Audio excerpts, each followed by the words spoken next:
Thank you for joining us tonight. This is Daniel Leach. I'm your host for Studio 1776. I'm joined by Eric Jones Hughes, the Freedom Screamer of Courtroom Watch. We are doing an interview. We're trying to get Tania McCash, who is right now been locked up medically by the state of California, and we're trying to get her on the line right now. And I'm going to let you have the show here, Eric. Go right ahead. Thanks, Daniel. It's not. I'm not sure this one can go under the category of medical kidnap. The judge, we apparently, and by the way, we're trying to get her on the line right now as we speak, so she can talk to us from jail. Tania. Yeah. Okay. Hello. Yeah, here I am. We got Tania McCash. Okay, go ahead. Hello. Tania, Hello, are you there? Hi. Actually, right now we have our sheriff walking around. So I don't know. We've had a lockdown since Friday. So today is the first day we have some free time, and I'm not really sure yet. But during this time, just be super quiet. So can you hold on for just a second? Speak up nice and loud. If you can. You have to wait a minute. Are my sheriffs walking around? You have to wait a minute. Everybody has to. I got you. I understand. Yep. We want to hear what you're saying, but don't get yourself in any trouble. Yeah, just a moment. So let me just tell people that Tania McCash has been locked up in a very dangerous correctional facility. The evidence of that will be posted on our website, courtroomwatch.com. Inmates are getting murdered in the Santa Clara County jail, not by other inmates, by the guards. And the sheriff of the county runs that facility, Lori Smith, and she is personally liable for all this. I don't want to get Tania in any trouble if that sheriff is wandering around the jail. That's pretty odd. They usually don't visit their jails unless something's up. So we need to put it. No, hold on. It's not the sheriff herself. It's one of our sheriff deputies. That's what I meant. Oh. The correctional officer. Sorry, but when one of the well, okay, even worse. Yeah. Yep. Well, when they walk inside the unit, I mean, there's a certain protocol, and you can't talk, you can't move, and stuff like that. So anyways, yeah. Oh. I'm sorry, I didn't mean to interrupt you, Eric. I have a really hard time hearing you.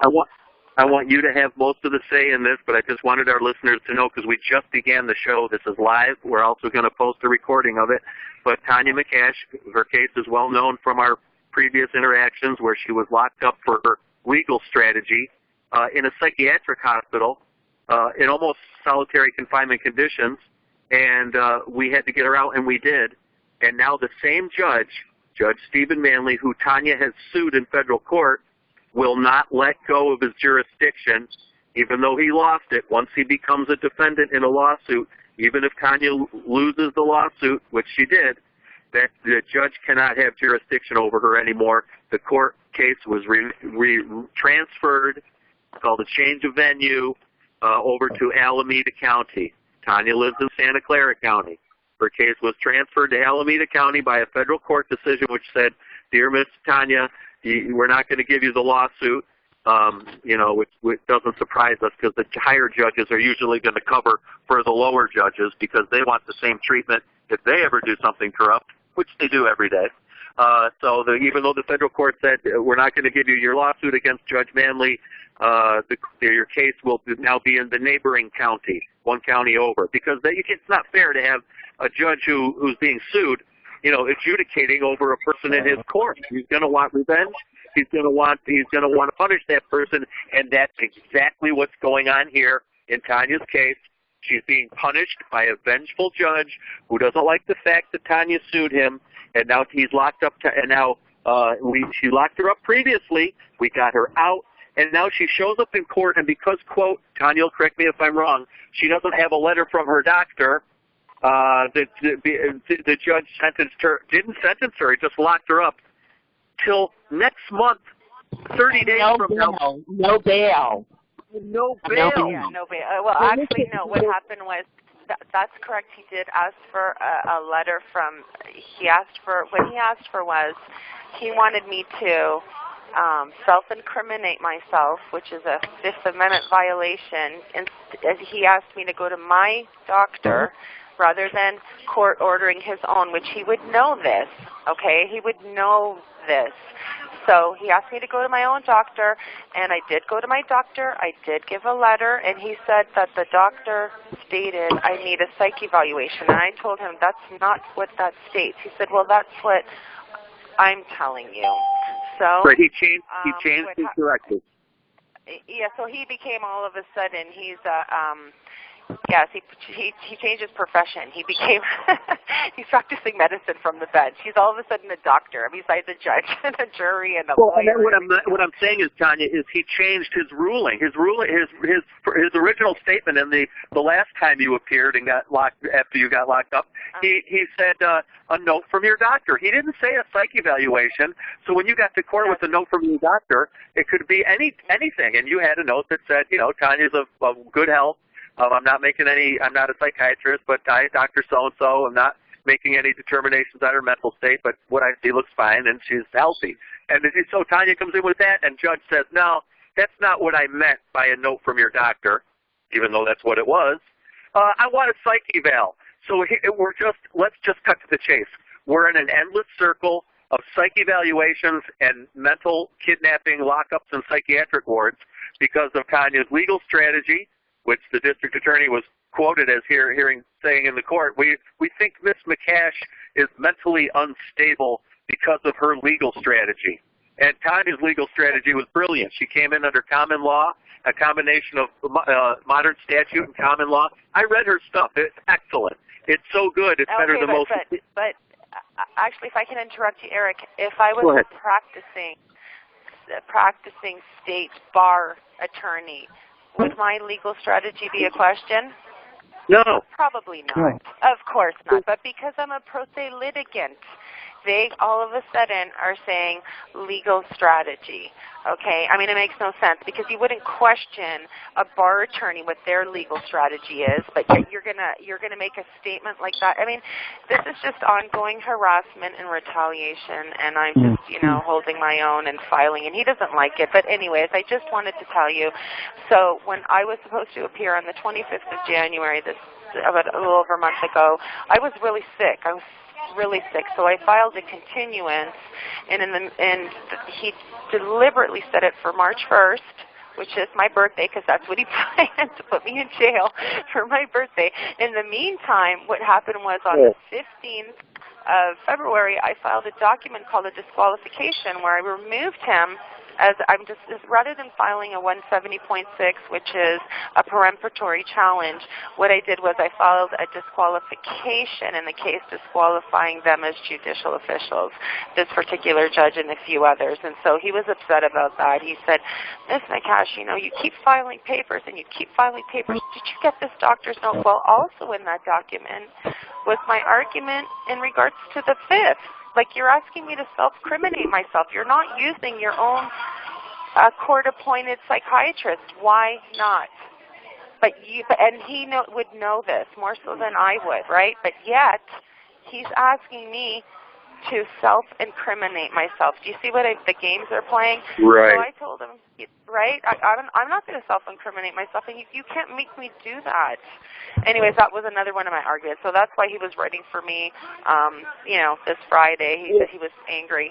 He just, I'll tell you what, on top of the lawsuit, let me just testify to two things here and back up what you're saying. I know you were sick a couple of weeks ago. You were really sick. You even texted me, I'm really sick right now. I've got, you caught, bronchitis or pneumonia or something, and you were very, very sick. You had vertigo, and I remember you telling me that for a number of days you were sick, at least a week, maybe two. So that does not, I can testify to that. And I don't know what. I had a doctor's note from my doctor. My doctor provided me a doctor's note. I filed it in the case to support it, right? So what's the problem? Make it up. I don't know. Right. I don't know what the problem is. Well, listen, this is the thing. On Friday, I started talking. He cut me off immediately. He said, Ms. McCash, if you continue to talk, I'm going to remand you. So my mistake was that I didn't say, let it be noted for the record that the judge is threatening the defendant for not allowing the record bears, exercise their... The record bears that. Well, That's not your fault. But that's pretty much what happened. And then so I stopped talking, and he immediately, he was upset, and he said basically, where is that? Where I'm asking, you keep filing documents after documents, but where is what I'm looking for, which is that letter? And I said, well, I plead the fifth, and he yelled out remand, and that was all over, And I'm just like, and I kept on talking, but they were on top of me. I had three sheriffs, I'm like, really? Okay. Wait a minute. Tanya, do you know how long you're in for or what the charges are for putting you in jail? I mean, this is a crime against you because you're in jail. You don't know what the charges are. You don't know how long, and no bail. So it's the same. So the charges would be the same case, right? And he's remanding me. He's just sending me back. Probably, I'm assuming, I don't know what it would be. It's probably contempt of court, but I didn't have the opportunity to ask him, is it contempt? Like, what kind of contempt are we talking? That would be the answer, right? Is it civil contempt or criminal contempt, right? That would be the answer to the contempt question. But he didn't give me a chance to say anything because he didn't want me to speak. And so what happened? They're punishing you. It's innocent. Yeah. And threats. It's it's scary. It's not easy, right? Oh, I'm so sorry, Connie. I didn't hear you because I was talking. I apologize. I said with you, they're treating you like you're guilty before you're innocent, not innocent and proven guilty. You have not been proven guilty of anything. That's a bill of attainder. Correct. I only have a charge, but there are no convictions because this case hasn't went to trial, right? So that's what paper? We're trying to nail it down to, because I'm sure our listeners out there can't believe. Well, she must have been charged with something. They can't just lock people up for nothing. Yeah, sure they can, folks, and this is why we do what we do. Tanya went into court. Apparently, so he basically said, "Stop speaking," which you did, and then he asked you a question, and you said, "I'll take the fifth." And then he remanded you? I mean, that's absurd. And by the way, what's he doing remanding you for taking the fifth? If that's the last thing that was, think about that, people. She didn't say F you. She didn't say let me go. She didn't say I'm innocent. She exercised her most lawful and legal, actual, constitutionally protected, naturally given right to maintain silence in the face of unlawful questioning and fabricated charges. And there aren't even any charges fabricated yet. We're waiting to see something. What did she do? Speak out of turn in court? If she said, "I'll take the fifth," that's not grounds for remanding somebody to jail for a month. So think about this. He didn't schedule time. And one other thing, Superior Court kicked it to family drug court. She doesn't have a drug or alcohol problem, and they stripped her of the family. Her nasty ex-husband and his nasty lawyers took away her family. So why is she in family drug court and peeing in a cup every Friday? This is crazy what they're doing. Right. To They've her. already, let me clear that up for our listeners. They've already destroyed her family, taken her children away, won't allow her even visitation, let alone partial cut. That's correct. There is because last summer he specifically put on there no contact with Michaela, which is my daughter, right? So there's no visit, nothing, no contact whatsoever. Like as if I would. I mean, come on, Eric. If any of this. And I know, Tanya, you don't have you don't have any drug problem.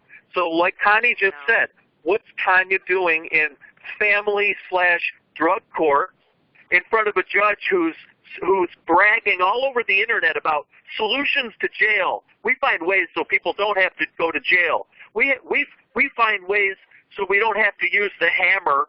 These are his words, not mine. He's on YouTube saying it, Stephen Manley.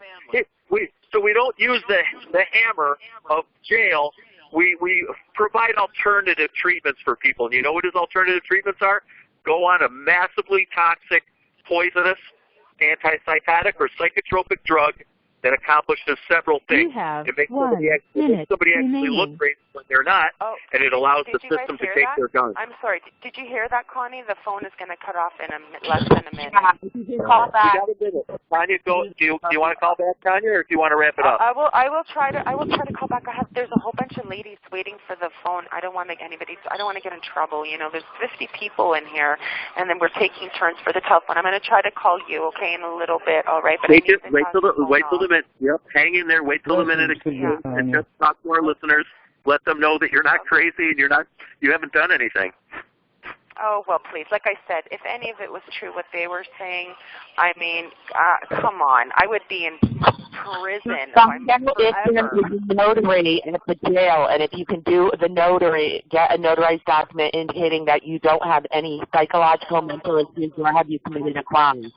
Get it notarized, sign and date it, and get the papers Dan gave you notarized. 2 documents notarized. I don't. Thank you for using Global Telink. Okay. Tanya, hopefully we'll call back. Connie, thank you for covering that.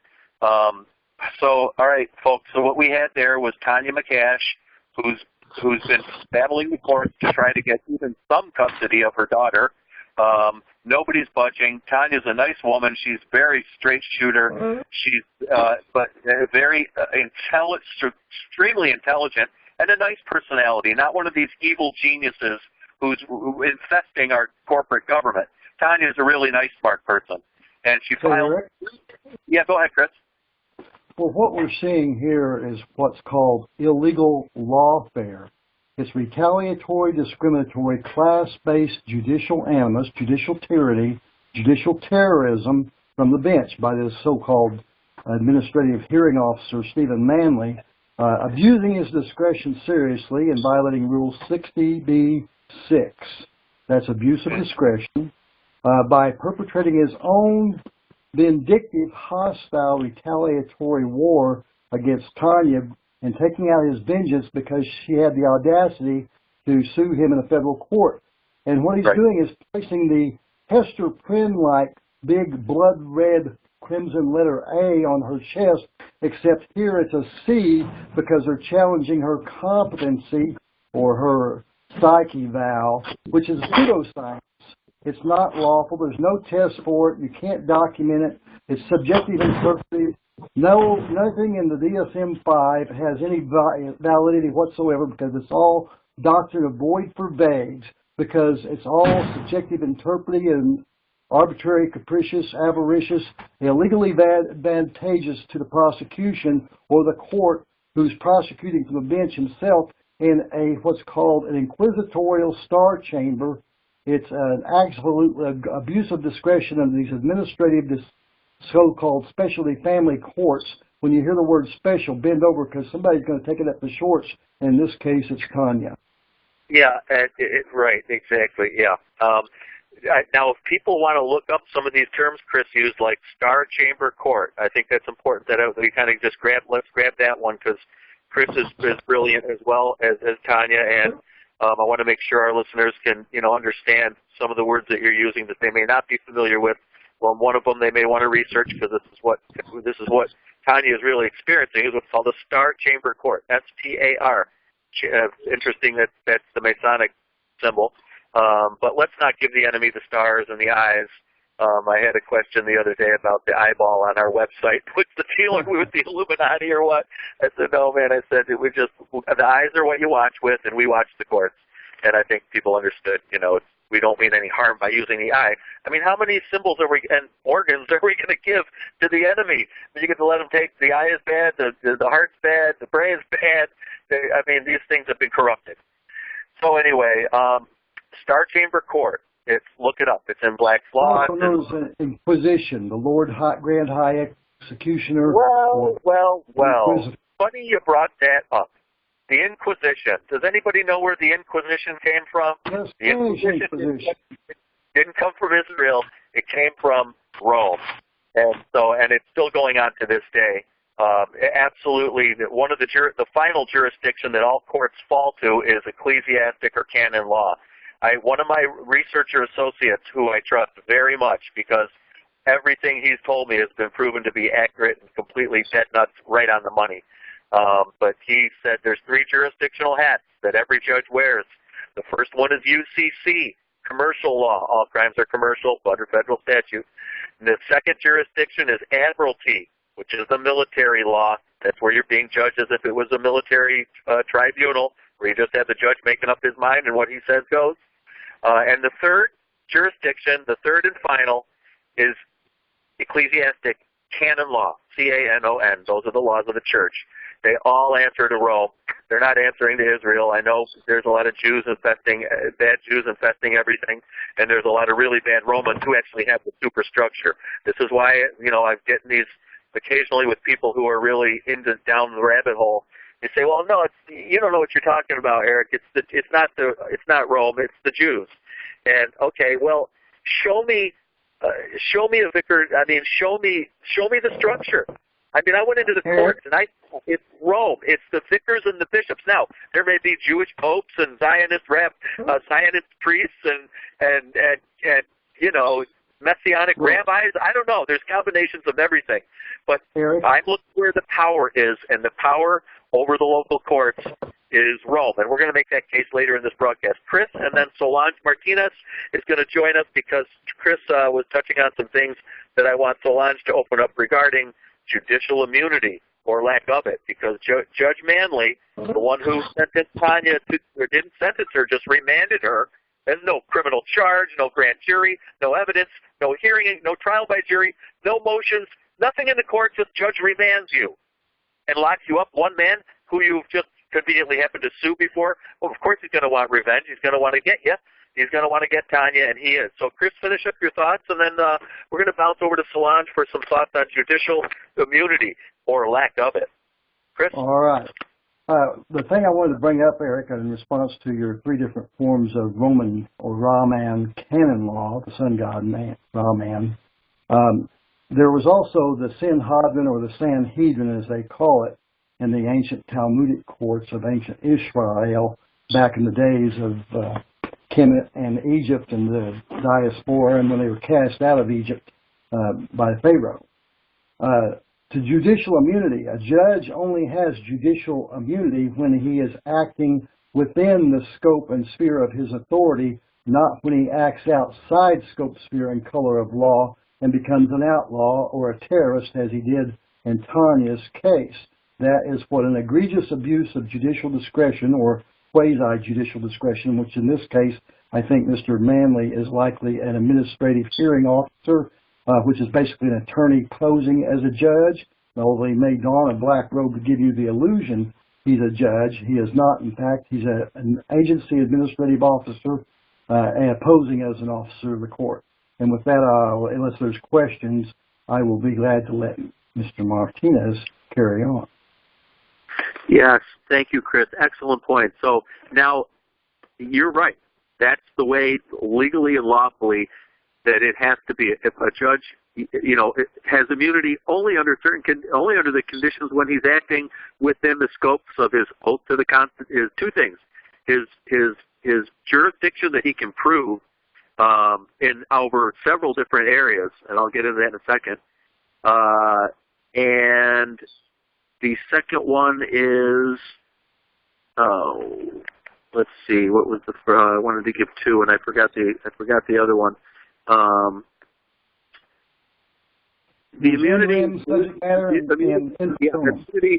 is only enjoyed when he's within his bounds of to prove his jurisdiction and within the bounds of his oath to the Constitution. So he's got his oath that he takes personally and says, yes, I swear to uphold and defend the Constitution for the United States of America. Now, unfortunately, those judges also kind of put their right hand down, so to speak, and raise their left hand and say, I also swear to uphold the laws and statutes of the federal government or the state of New York. So they include that in the oath. Now, if the protections of the Constitution that the people enjoy from intrusion by the government conflict with the statutes and codes and rules and regulations put out by the state legislature, then there's a problem there. And I had confronted a sheriff with this once, Sheriff Barry Virts in Wayne County. Turned out to be a decent guy. But it was very interesting. I said there was about 300 people there it was right during the height of the gun grab. And everybody in upstate New York was kind of rebelling and burning their AR-15 registration cards in public and refusing to register their semi-automatic rifles in large numbers. 96% said no. Only 4% of the population that owns semi-automatic AR-15 style rifles in New York registered them. 4%. That's a 96% of about, I was told, I thought it was around 2 to 3 million. The guy who owns the shop that supplies the police said your numbers are way low. It's more like 4 million and up.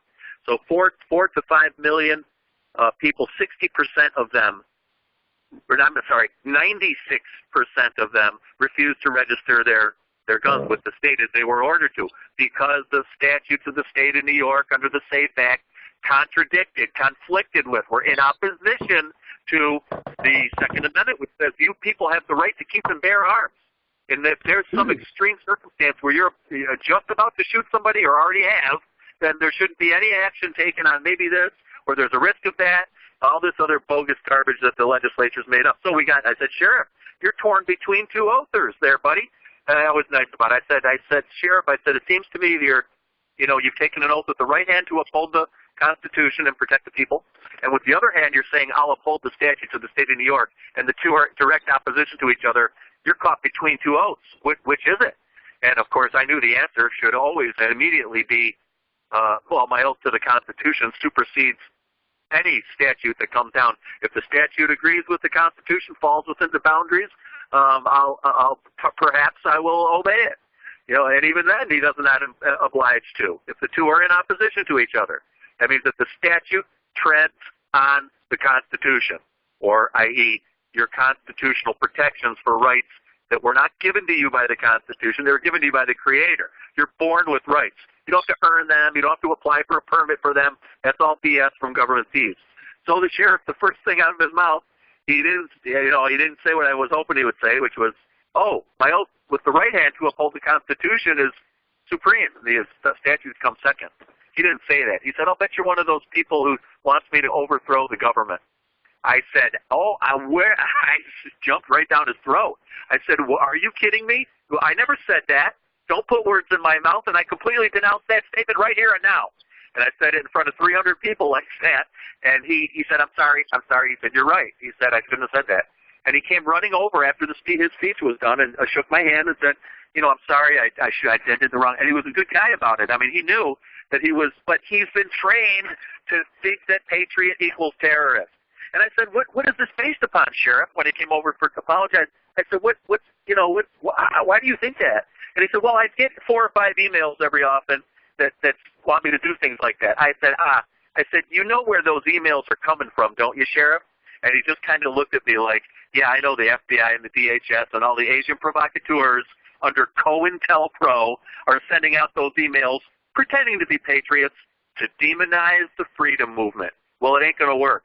So anyway, I wanted to get that story out there. We have a situation where, once again, like Chris was just saying, there's immunity for judges, but only when they operate under proven jurisdiction and within the boundaries of their oath to defend the Constitution, which means defend the people. Because the Constitution is not for itself to sit there and look like cute toilet paper. It's there to protect us. So, and what we have here in Tania McCash's case, she's locked up now again. We already had to go through this to get her out, and this judge will not let go because she sued him. Even though she lost the lawsuit, he lost the jurisdiction, but he won't let it go. This can only be revenge.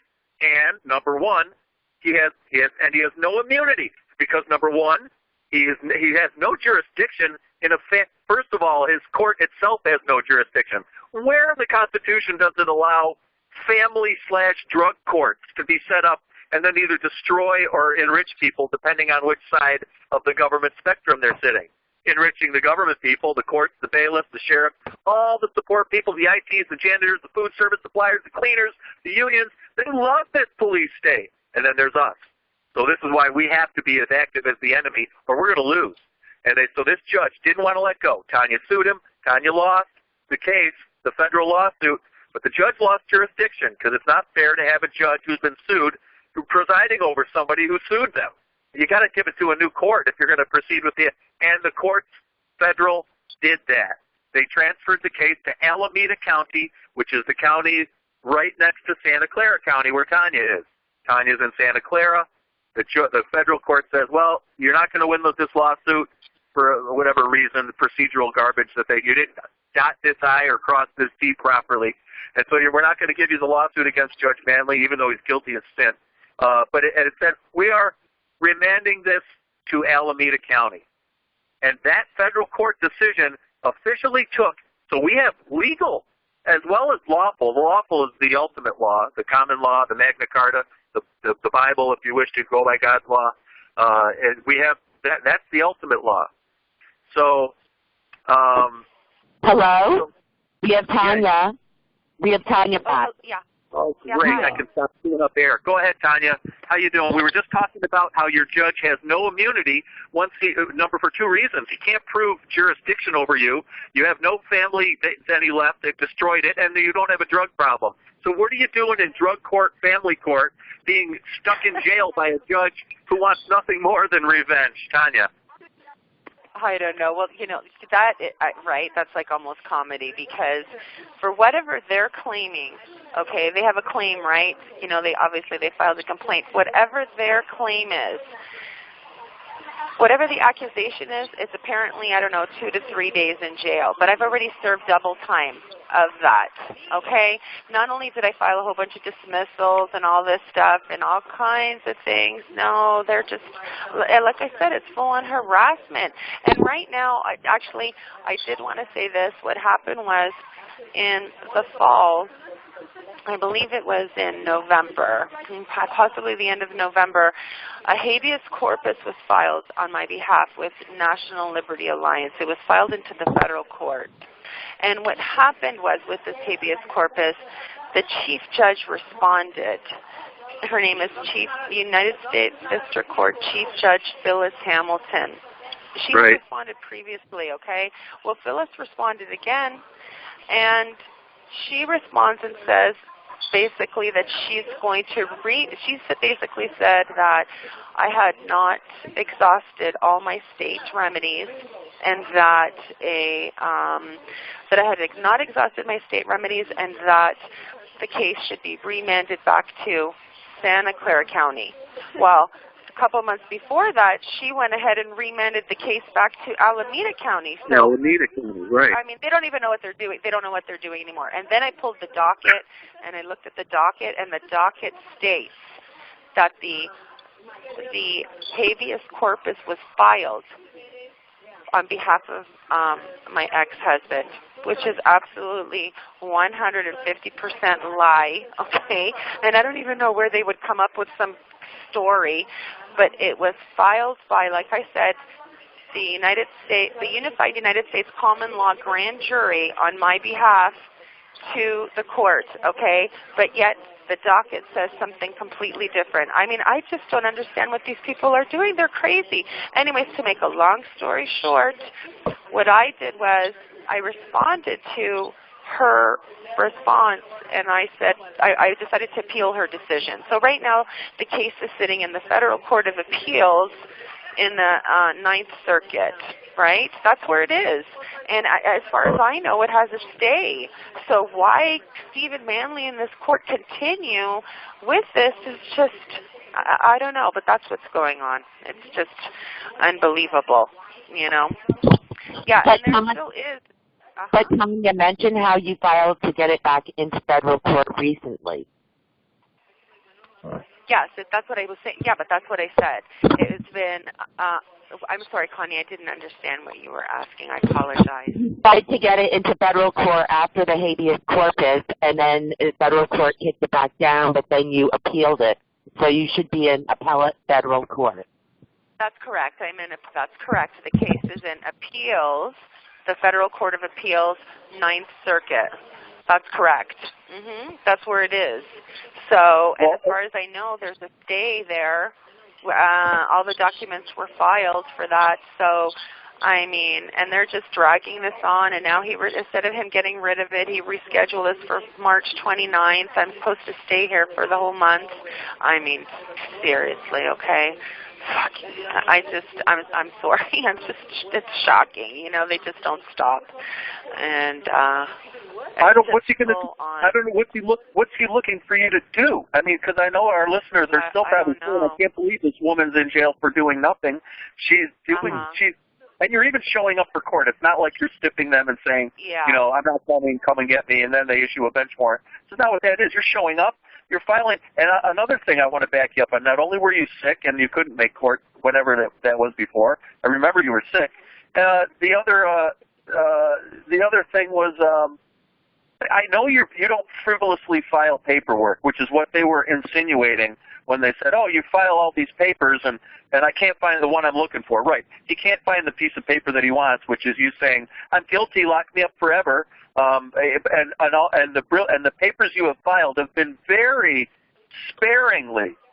You're not one of these jailhouse paper filers who goes into a lawsuit frenzy and keeps filing and refiling and suing everybody and just literally it's called barratry, which is bury the court in paperwork. You know, you haven't done anything to intentionally file just paperwork after paperwork just for you-know-whats and grins. I mean, it's like you're filing only... 1 minute remaining.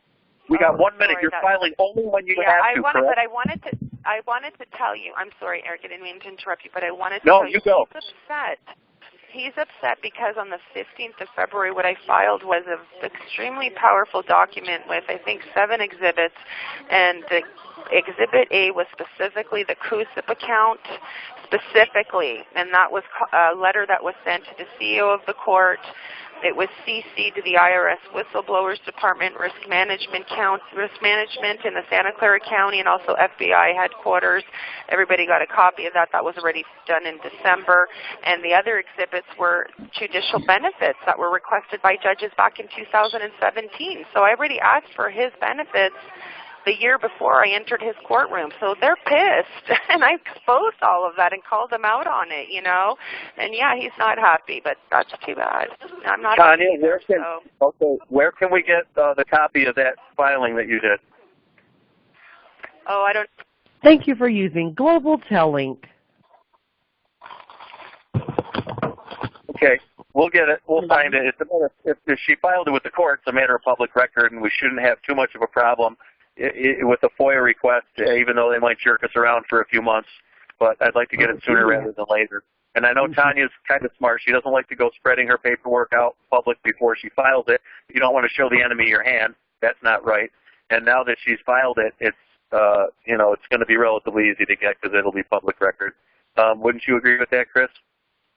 Well, you should. And I can tell you right now, what we're under right now, Eric, and my esteemed observation, is we are being warred against by judicial tyranny. The bar and the court has a hit list. I can assure you I have irrefutable evidence of that in my own situation and others I've observed. They are warring against the American people in violation of Ex parte Milligan, which we are non-combatant Americans. We're peaceful. All we want is lawful government, not criminal government. We're not anti-government. We're just anti-criminal government, and that's what we have right now because the bar and the criminals in the government are absolutely committing a jihad, a holy war against Americans here on this soil. And so it's a very dangerous time to know the law because now the outlaws are calling what's lawful illegal. It's insane.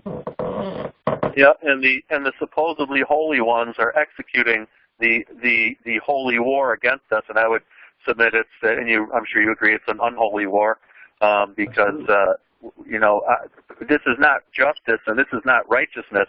What's going on with Tania? The woman didn't do anything. I mean, she sued the judge. She lost the lawsuit. He lost the jurisdiction. He won't let go of her, and now he just locks her up for a month till the next appearance with no charges. And keep in mind, listeners out there, no bail. Now, both the federal and state constitutions for almost every state in the country have almost the exact wording. Bail will be provided. Surety, I think, is the word they might use in the Constitution. Will be provided. Bail, which means you post a bond and they let you out until your court date. Unless in all circumstances, unless there is an accusation of a capital offense. That means unless you're accused of murder, you should be getting some kind of bail. All right, if it's a rape or something violent, maybe it's $1 million bail. But at least consideration or no bail. I would entertain that if there was super solid evidence of extreme violence that it was done immediately. You could argue it. Okay, I'm not saying to bend the rules for that, but there are circumstances where you could justify it. This is not one of them. It's Tania, that woman you just heard from, people, no bail. There's mafia hitmen in New York City that get $500,000 or $2 million bail when they're accused of murdering somebody. And Tania McCash, the single mom who did nothing but challenge the court, gets no bail. Go ahead, Connie. And Eric, the point is, this case, from the get-go, 2.5 years ago, if it was argued on its merits, it's in the court documents, she was never served the restraining order that she violated. She was in court one day, left the court after 3.5 hours, and after she left, her ex-husband and lawyer tacked on her daughter. She didn't know. She went to the school. The principal chased her off the property. She went to the police. They put her in ankle shackles and handcuffs. She found out later her ex-husband was at the school when she went there to go see her daughter. So the principal knew, her ex-husband knew, the police knew. But, and this was in the court documents, really if she was having a grand jury hearing or a trial by jury, they would see there is no crime, there was no intent because she was never served the restraining order. It's 2.5 years later, she has spent time in jail twice. They're, pushing these antipsychotic drugs and mental health evaluation. If anybody needs a mental health evaluation, it's all these judges and corrupt court people that are ignoring key evidence that there was no crime. They won't let go of her. She has a high price on her head, according to that CUSIP account. Well, I know. Yes, I absolutely agree. Yes, Solange, we're going to get to you in 1 second. I just wanted to clarify what Connie was just talking about, which is the CUSIP account. C-U-S-I-P, CUSIP. C as in Charlie, U, S as in Sam, I-P, CUSIP account. And this is the account that the court set up for almost every case that comes through, including and especially traffic court, where the judges are making and the courts and everybody involved makes hundreds of millions of dollars setting up an account for every case that comes through. When you have a court case, folks, the court's making a fortune on that money and keeping it up in your name, on your case, and keeping all the money for themselves. It's called the CUSIP account. Tania looked into hers and found 2 different accounts that the county had set up under her docket number, totaling something obscene amount of money, like $28 billion. No joke, billion with a B. I couldn't believe it when she told me that. But knowing what goes on with these bonded court cases and these secret accounts that they set up and how every court case is turned into a fiduciary instrument, or like what you would consider a stock certificate or a dollar bill or a bond. And it's sold on the open market to China, to the Russians, to the Goldman Sachs, to the Rothschild Bank, the Vatican Bank, name it. So one of the things that's keeping this economy afloat right now is the money, the bonded court cases, and the CUSIP accounts, and the judicial benefits. Tania mentioned that was in her filing when she appealed this case in federal court. She attached all the evidence of the CUSIP account and the judicial benefits, which means, and you look it up online, people, these are open, right out in the open they're doing this. The county gives judges money and benefits for the more court cases they can run through, the more money they get. It's called judicial benefits. This is not talking about the backroom deal with the smoke-filled room and the handshake and the secret deal with the mob or whatever they're doing. This is all out in the open. They're doing this, giving judicial benefits for more cases. So what do you think the judges are going to do, folks?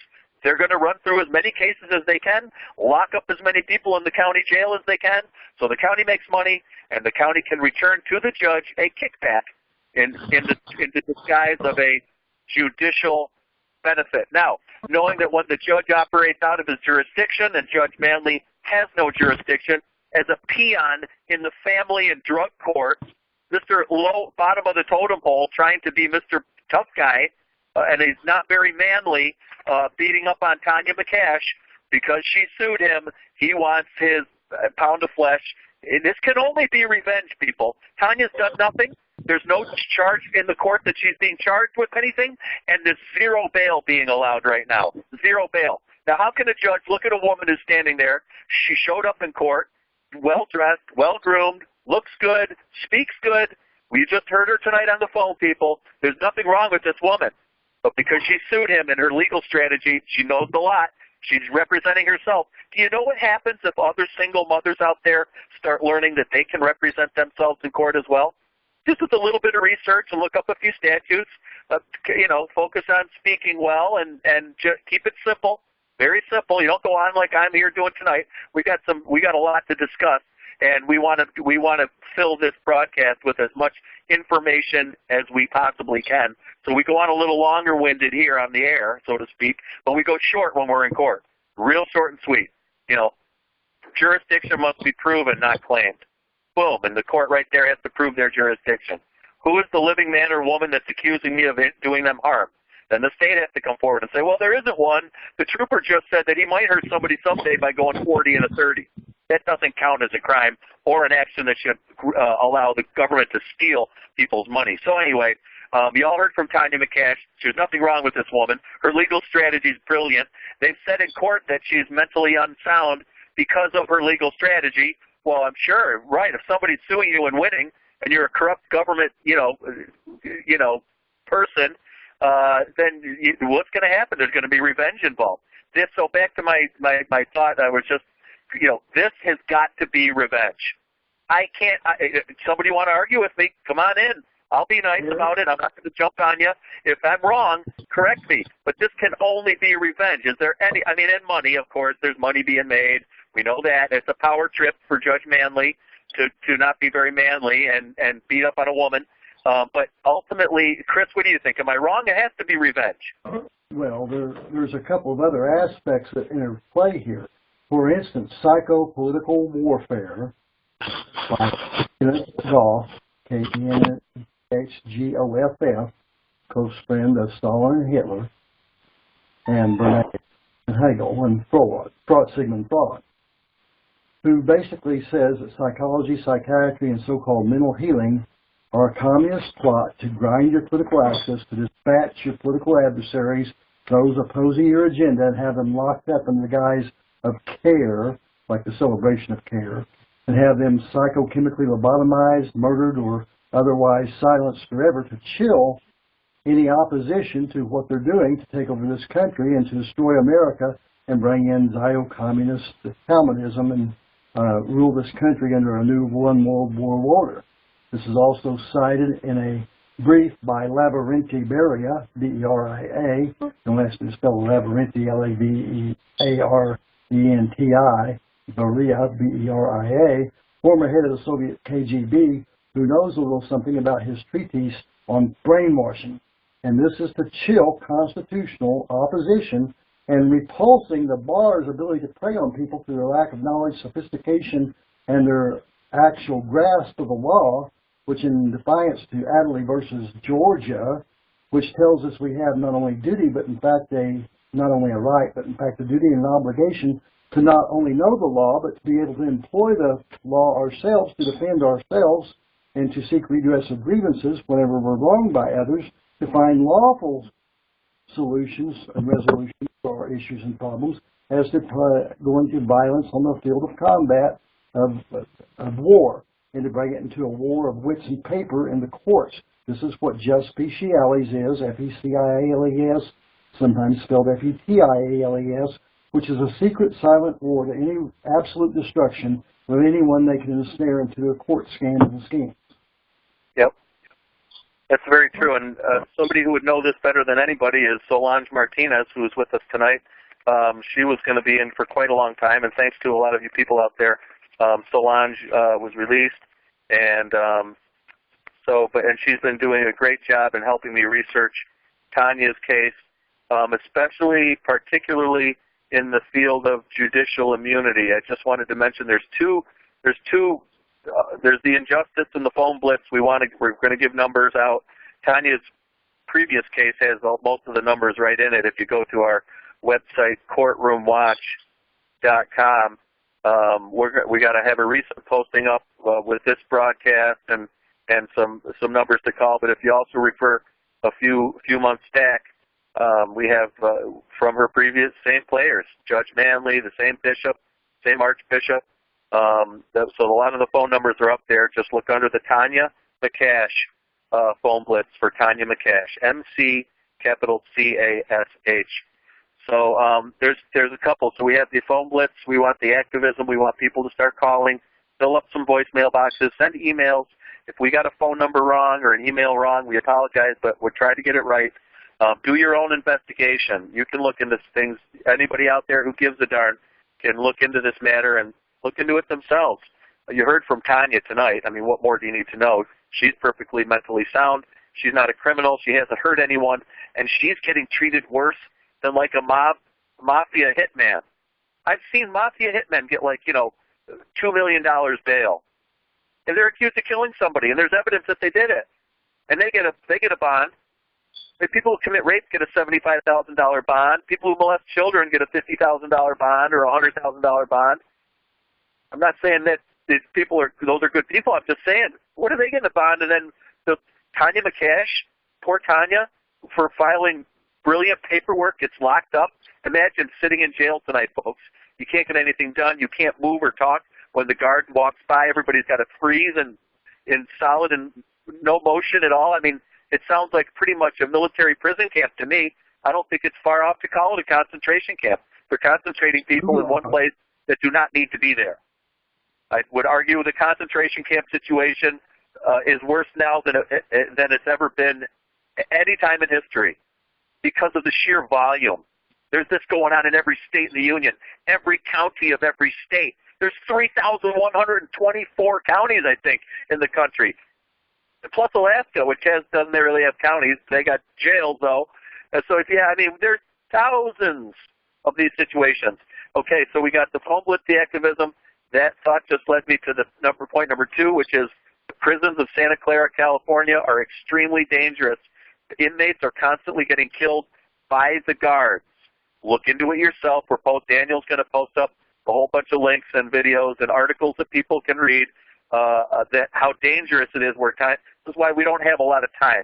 And we don't want Tania to get hurt or even worse in this jail. And this jail, after looking into it, in Santa Clara, California, is one of the most dangerous places in the country because you're not going to get killed by another inmate. They mainly take care of each other. You're going to get killed by the guards. And just go into it and look down the rabbit hole yourself. And the third part of this equation is judicial immunity. Where does Judge Manley think that he has judicial immunity to do whatever he wants? What are the federal courts doing, saying that Mr. Judge Stephen Manley can do whatever he wants because he enjoys immunity? Solange Martinez, tell us more about judicial immunity. Start anywhere you want and take your time. Hi, good evening, everyone, and thank you for inviting me.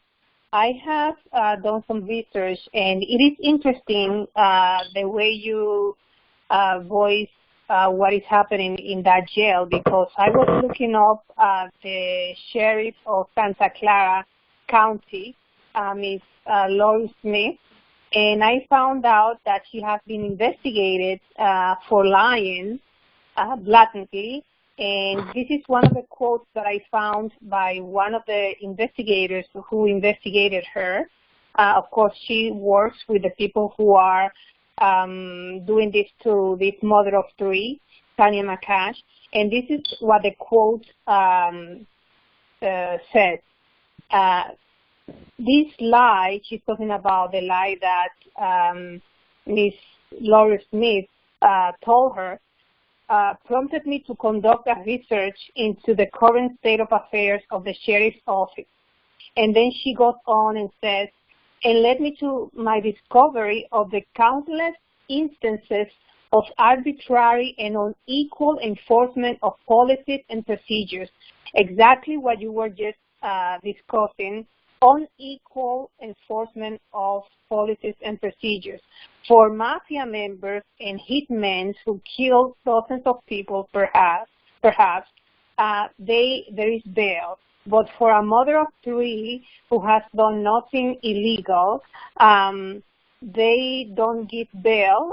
She cannot make bail because I believe they are arguing that she can flee the country or go to perhaps in the Middle East or Cuba or Venezuela or another place. And this is just ridiculous. This are some quotes, some quotations that I found in regards to judicial immunity. And this one is interesting. It says, it is quoted by former Phoenix, Arizona attorney Robert Hirschfeld, and it reads, there is a general rule that a ministerial officer who acts wrongfully, although in good faith, even if it is in good faith, which is not the case in this case, is nevertheless liable in a civil action and cannot claim the immunity of the sovereign, which means that this person, this Judge Manley, has no jurisdiction because that was established already. He was already sued by this mother of three, Tania McCash, and the federal court sent the case to another county. It was no longer the county of Santa Clara, so that was established already. Nevertheless, this judge continues to railroad Ms. McCash and continues to hunt her down, persecute her, and go after her, which is indicative that the matter against Ms. McCash is not legal, it is personal. And this is very clear that if this is what is going on, then he should not be having anything to do with anything that has to do with this mother of three. Now, this quote that I read to you is one of many, and this comes from Cooper versus O'Connor, a federal case. And as we know, the lower courts cannot step over the higher court, the federal court. So if the federal court already ruled and it was sent to another county, and this man worked in this county of Santa Clara, he has no business going after this or railroading this mother of three.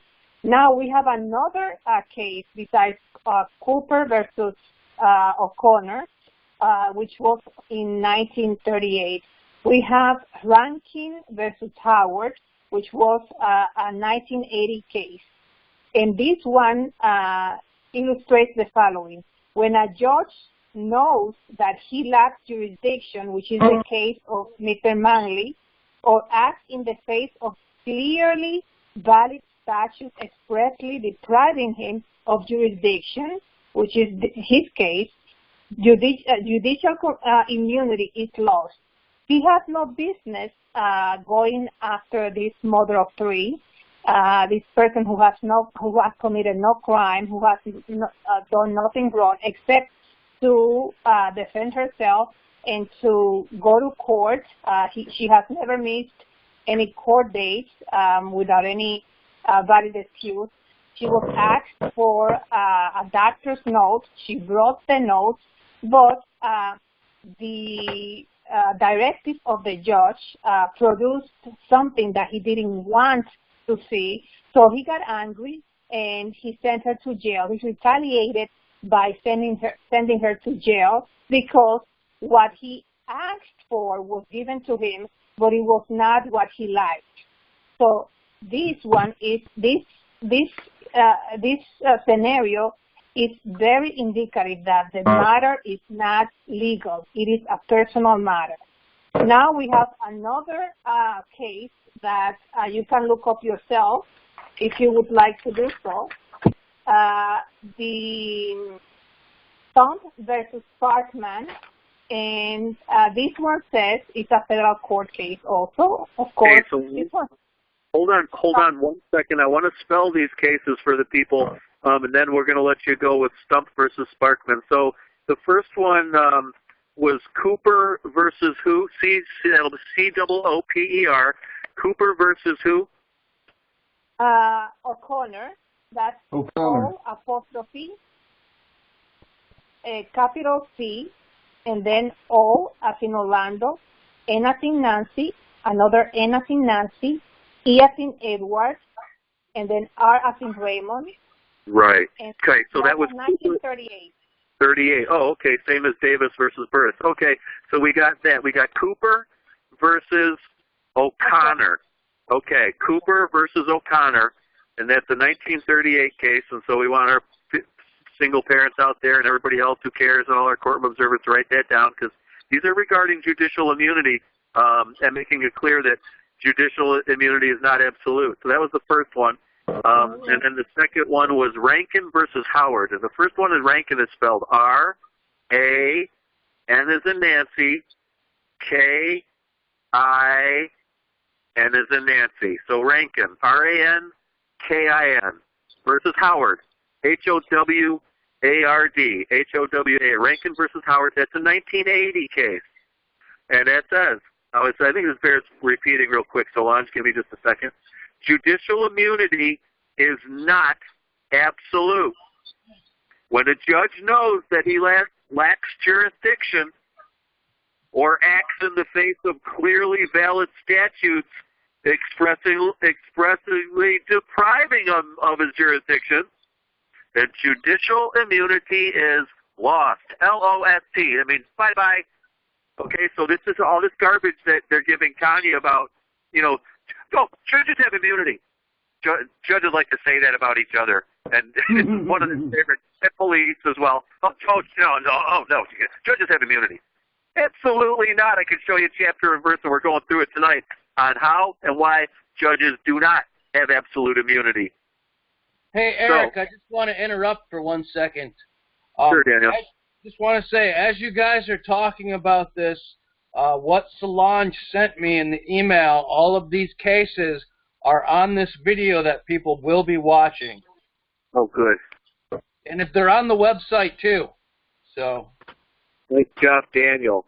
Okay, so we're going to turn it back to Solange with the case from 1978, Stump versus Sparkman. That's S-T-U-M-P, like a tree stump, Stump versus Sparkman, S-P-A-R-K-M-A-N, Sparkman. Stump versus Sparkman, 1978.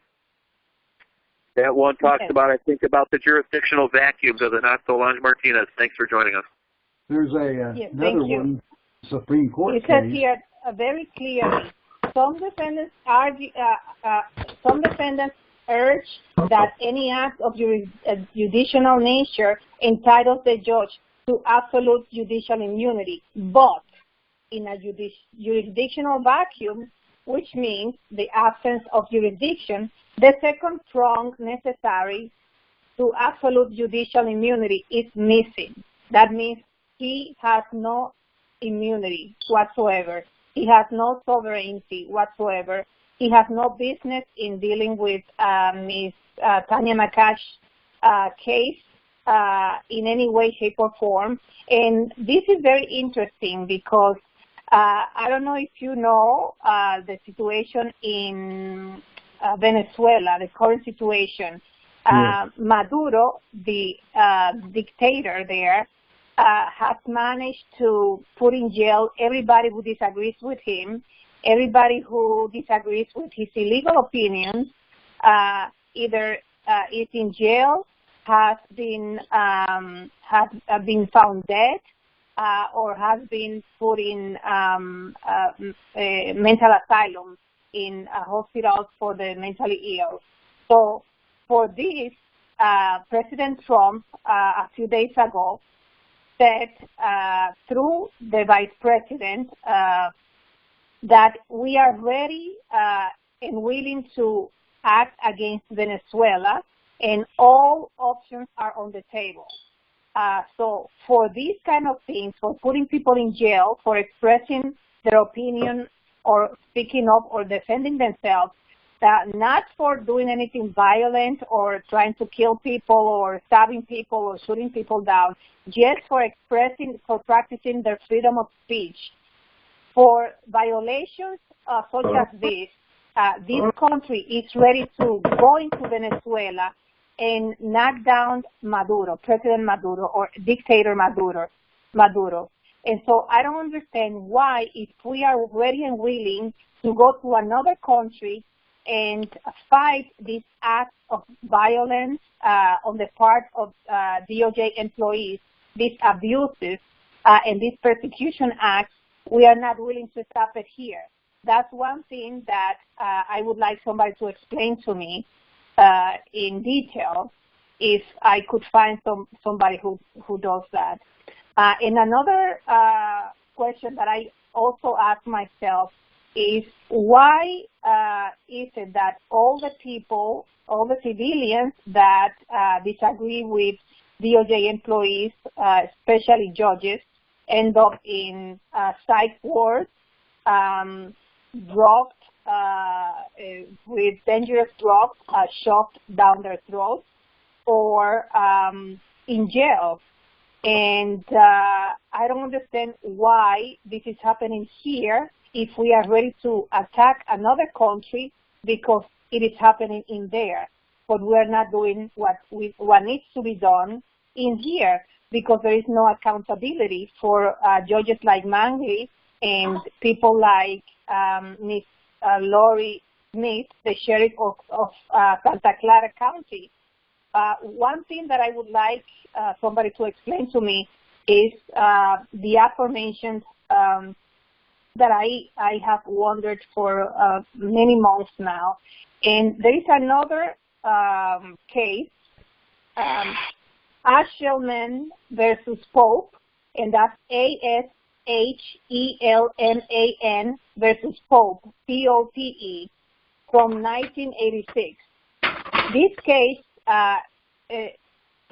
reads, the Ninth Circuit in Bank criticized the judicial nature analysis it has published in ranking as unnecessarily restrictive.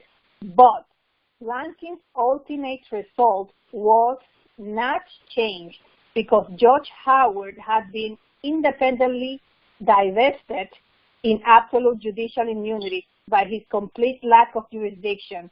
This Judge Manley, completely lacks jurisdiction. So the mere fact that he's still there practicing law with Ms. McCash case is unconstitutional, it is illegal, it is a violation of civil rights and civil liberties, and he has no business having anything to do with this case. So again, I ask myself, would somebody please within the government call me? My number is 914-619-8362 and explain to me, as if I was 3 years old, why a person who has no jurisdiction, because he was asked to recuse himself, he did not do that. He was sued, and the federal court asked him to recuse himself by transferring the case to another county, and he's still practicing abuse of power. He's using and abusing his position as a government employee to go after somebody because of personal reasons, not because of legal reasons. As you yourself have heard it, there was no charge. They mentioned no charges before they took her to jail. And so this is a personal matter. This person, judge, is obviously using his power given within his position to go after a mother of three who has done nothing wrong, who has done nothing illegal, and who has done nothing to him. Yeah, those are great points. Did you want to read off a few more cases? We had a couple of more. Yes. May I, Eric? Just a minute. Yes. Yeah, I have a question. It's a real quick one. And this is for everybody if they want to answer. Where is your enforcement that you're going to use to bring justice forth? Where is the enforcement? This is why the judges, as I see it being in the court, I'll be in the court again in April, the judges rule and what they rule, and they have the enforcement. And we've had them, the judge from the bench, just they push this button, and the sheriff or the state police show up and lock the guy in handcuffs and take him to the jail for 20, 30 days. No charges, goes over and over. Where is going to be the appropriate type of the fact of what for your injustice. Where are you going to get the enforcement? I yield. Thank you. Yep. Well, I can answer that. The enforcement is us, and the phone blitzes. So if you get enough thousands of people calling on behalf of one case, believe me, that you don't need enforcement at that point, because they know the public is outraged, like they should be about this case, and people are looking into it on their own or calling in support of Tania. I know Tania. I can easily call in support of her and testify that she's, everybody. I don't even have to say it. Everybody heard Tania on this broadcast tonight. And so they can hear for themselves. This woman she's obviously not a criminal. She's obviously not mentally ill. Her legal strategy of standing up for herself and representing herself is why they want to take her down. They don't want all the other sheeple who have been asleep and inactive but doing nothing for their freedom, just expecting that they're just going to have it because they live in the USA. They don't want the people, the sheeple, learning how to represent themselves in the court and what they're it's not that difficult really. It would think about how much money the attorneys would lose, and the attorneys make hundreds of billions and billions of dollars every year. I mean, imagine all the attorneys in the country working overtime like they are, and at $450 an hour. I mean, think about it, people. I mean, they're probably second only to the military-industrial complex and big pharma, So anyway. Yeah, but Eric. Remember, Eric, that today is her, tomorrow it will be you, then me, then the next person, and then the next person. So we have to remember that. Today is Ms. McCash. Tomorrow it will be you and your family. That's right. Well, that's why we're doing what we're doing here, is because we understand. I mean, I understand that, it could easily be any one of us. Could be me, could be you, could be anybody on this call, or anybody who's going to hear about this over time. And I encourage people to repost and rebroadcast this, because all we're trying to do here is help out one person at a time, patriot people who are really smart and effective in standing up against corruption, and then when they get locked up, we're helping them get out on a basis that is, at one case at a time. I wish I could fix it all. I wish I could call up the military and say, yes, go arrest that corrupt judge. But the military's asleep at the wheel now, busy invading other countries so the empire can get more resources. And, instead of home here defending us against enemies domestic like Judge Stephen Manley. But no, the enforcement is the public pressure. It has to be a lot, though, because we don't have armed units that are going into any buildings. We're not going to be parachuting into any compounds, and I wish we could, but that's not how the people are set up right now. They're armed, but they're not. I mean, what they're going to have to do is they'll push far enough, it'll get a tipping point, and then you'll see a lot of places kind of, I don't want to use the word rebelling, but restoring all at once. And that's when you're going to see sweeping change. Otherwise, it's buy local, fix local, man. All I can tell you is one county at a time, one case at a time. You could get in I know somebody, our friend Dave, Jerry, has moved where he lives now. They have a good sheriff, and the sheriff respects the people, and he doesn't trust the federal government, state government either, and he's respecting a lot of rights that other police don't respect. Just leave it at that. And, nothing, it's just being rational and reasonable. He's not letting, crime syndicates operate in his county. He's just leaving the people alone. Pretty much that's it. That's the job of the government. It's not to protect us. It can never protect anybody. It's to leave us alone. The job of government is to make sure other parts of government don't stick their nose in our you-know-what. So that's the only government we should have, is to protect us. The only thing the DOJ should be doing right now is arresting judges and police all around the country. But we have Donald Trump appointing a Jesuit as the new Attorney General, and then giving $600 million to the police of military equipment. Not police equipment, not money, specific military hardware to go to $600 million worth. Watch it yourself. Trump speaking at the law enforcement convention, kissing rear ends of Nazis and telling them how delicious it tastes, and then giving them $600 million in military hardware so they can put the boot on. Tania McCash, mother of 3, locked up tonight as we speak for standing up for herself in court. And she didn't even get rude. She didn't get loud. She said, I'll take the fifth. And he said, you're remanded. Boy, can't have that U.S. Constitution being stated in a U.S. court. Boy, and we're worried about Mueller and Comey and idiots over at InfoWars are talking about Hillary still and the Democrats. Everything's the Democrats, the Democrats, the Democrats, leaving the implication that the Republicans will somehow save you from those evil Democrats. That both corporations working for the bankers who are being managed by Rome. Okay, we all know that part. So, but back to Tania's case, I want people to call the Sheriff of Santa Clara County, Laurie Smith, Laurie. Her number and profile is going to be posted.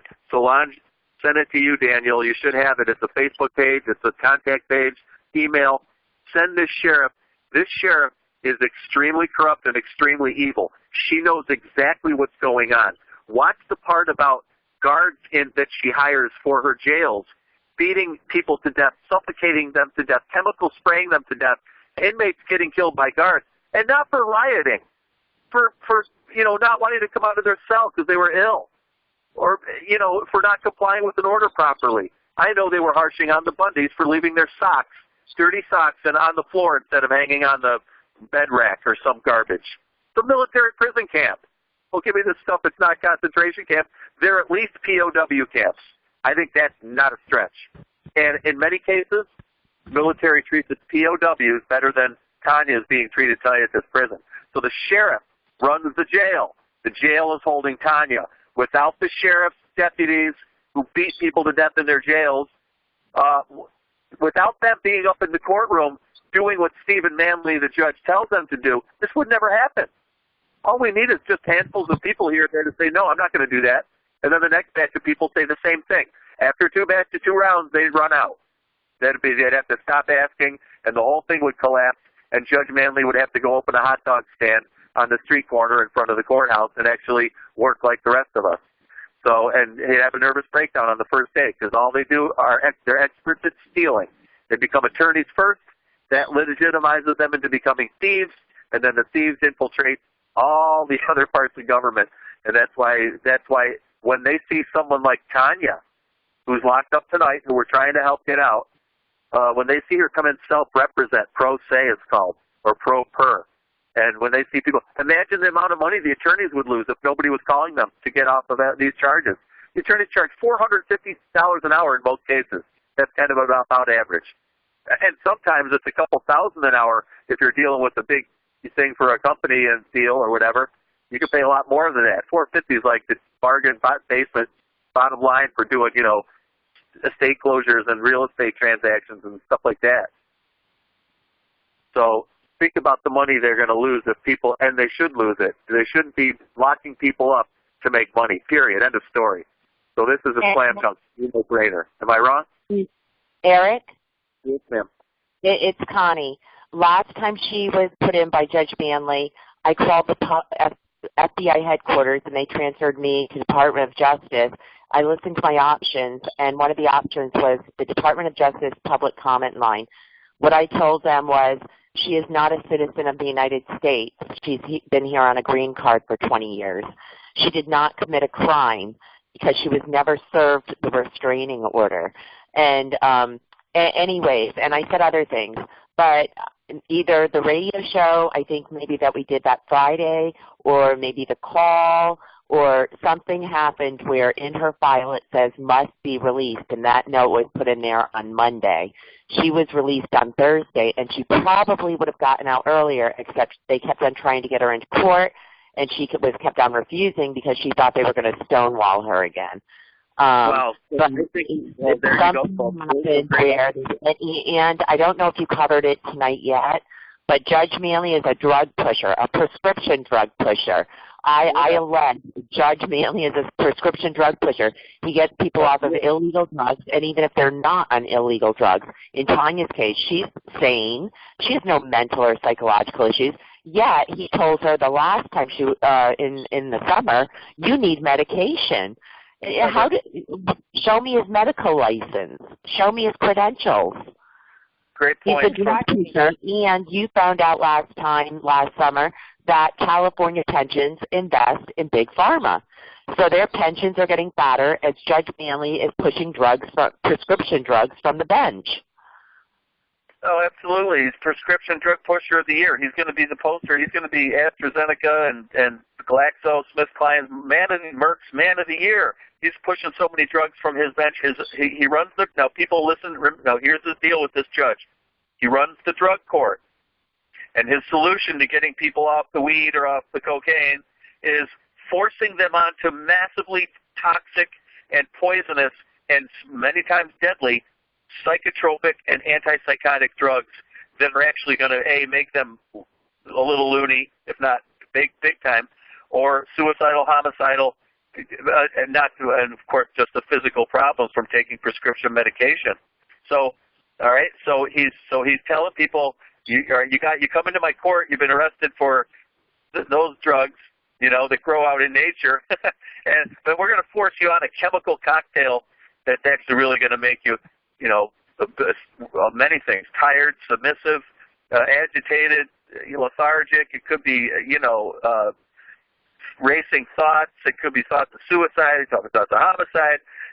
All you have to do is turn on the TV and listen to the side effects. They advertise them. How anybody could go out and take one of those drugs after hearing the list of side effects: liver damage, liver failure, heart attack.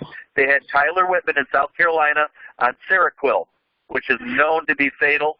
The state of South Carolina, Attorney General, even sued the maker, and the state courts were still forcing people in their drug court to go on it in the mental health courts, claiming he's schizophrenic because he questions the government. Make him take this drug. This drug actually does give him heart failure, brain failure, sudden cardiac arrest. I think was one of sudden cardiac arrest. Holy shit, that's a heart attack. We don't want to take anything that may cause that. Hello. So and so Judge Manley is taking people off drugs that aren't really all that necessarily that bad and putting them on. If you make someone stop taking cannabis and force them on to take Seroquel, you haven't just saved them. You've done them in. That's a step. That's not a good step to make. So anyway, and turns out Judge Manley is a California public employee. The California Public Employees Pension Fund. That means Judge Manley's retirement is heavily invested in, go figure, the drug companies that make the drugs that he's pushing from his position on the bench. And therefore, he can't remain objective when he's doing that. And number two, I worked for Pfizer for 10 years. I worked at the FDA 8.5. And during my employment, I was tasked with actually reviewing the summary basis of approvals for many of these antipsychotic and antidepressants that he's pushing from the bench. Yes, many do cause sudden cardiac arrest, weight gain, a bunch of other suicidal tendencies. They have black box warnings. A lot of people are prescribed them and not told and don't drink. I know one guy 2 years ago, no, maybe it was 3 years ago, he went out drinking and then he came home and took the medication. He choked on his own vomit and he died. And he was in his 40s. But they had 16-year-olds, I remember reading from the summary basis of approvals, that were dropping dead from sudden cardiac arrest. So it wasn't even like a heart attack, and there's QTc prolongation. But anyways, there are really bad health effects from these drugs. And again, when he says you need medication, when he said that from the bench, what are his credentials? He can't remain objective.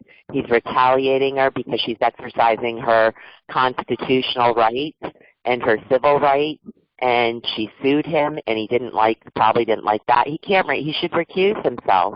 And actually, he should just kick it back to the Superior Court and let her stand against the charges.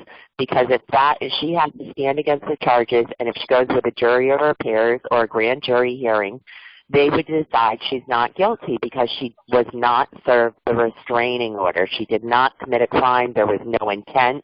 There was no knowledge. She had no knowledge she was committing a crime. That's the base. Aside from all, they just keep on stonewalling her, and they do need to be exposed from it. But I urge people, call Department of Justice comment line. I think maybe Trump or somebody important is listening to them. Maybe even the public gets to listen to it because it's a public comment line. And the judiciary system is under scrutiny right now. They are. It better be, or we're finished. I mean, and we're the ones that have to do the scrutinizing, because there's no aid. I'm very skeptical that any, and of course the comment line is just going to pretty much get you, on the list. You're better off calling the Archbishop's office and requiring him to intervene. But I agree with you, Connie. I'm not saying people don't call, but I think that's a good idea to call the comment line, bury him. I mean, it's only a phone call to make it. I mean, make your voice known. I totally agree with you. That's a great idea. What's going to help Tanya specifically a little more even, so add this to your list after you've done that, is make sure you call the Archbishop Patrick McGrath, MC capital Grath. He's the bishop of this immediate area. Now, his boss is the Archbishop of San Francisco, Salvatore Corleone. We're going to go through the chain of command now and hope that the bishop will get the message, so we don't have to call Mr. Corleone again, because it'll be the third time. And I know he's busy out covering up 263 cases of sexual abuse in his diocese, but he could take 5 minutes out and tell them to release Tanya. He's the man with the power. Catholic Charities is the one getting all the kids through the court network, CCCOY, the youth program of Catholic Charities, where they use the courts to get their hands on the kids and then put them in all these Vatican-managed programs with boys and girls homes. Boy, that's a good place to send the kids, right up to the largest pedophile network in the world, the Catholic Pharisee priesthood, with its 8,000. Now, this is admitted by Pope Francis himself, who was probably 4 times this much.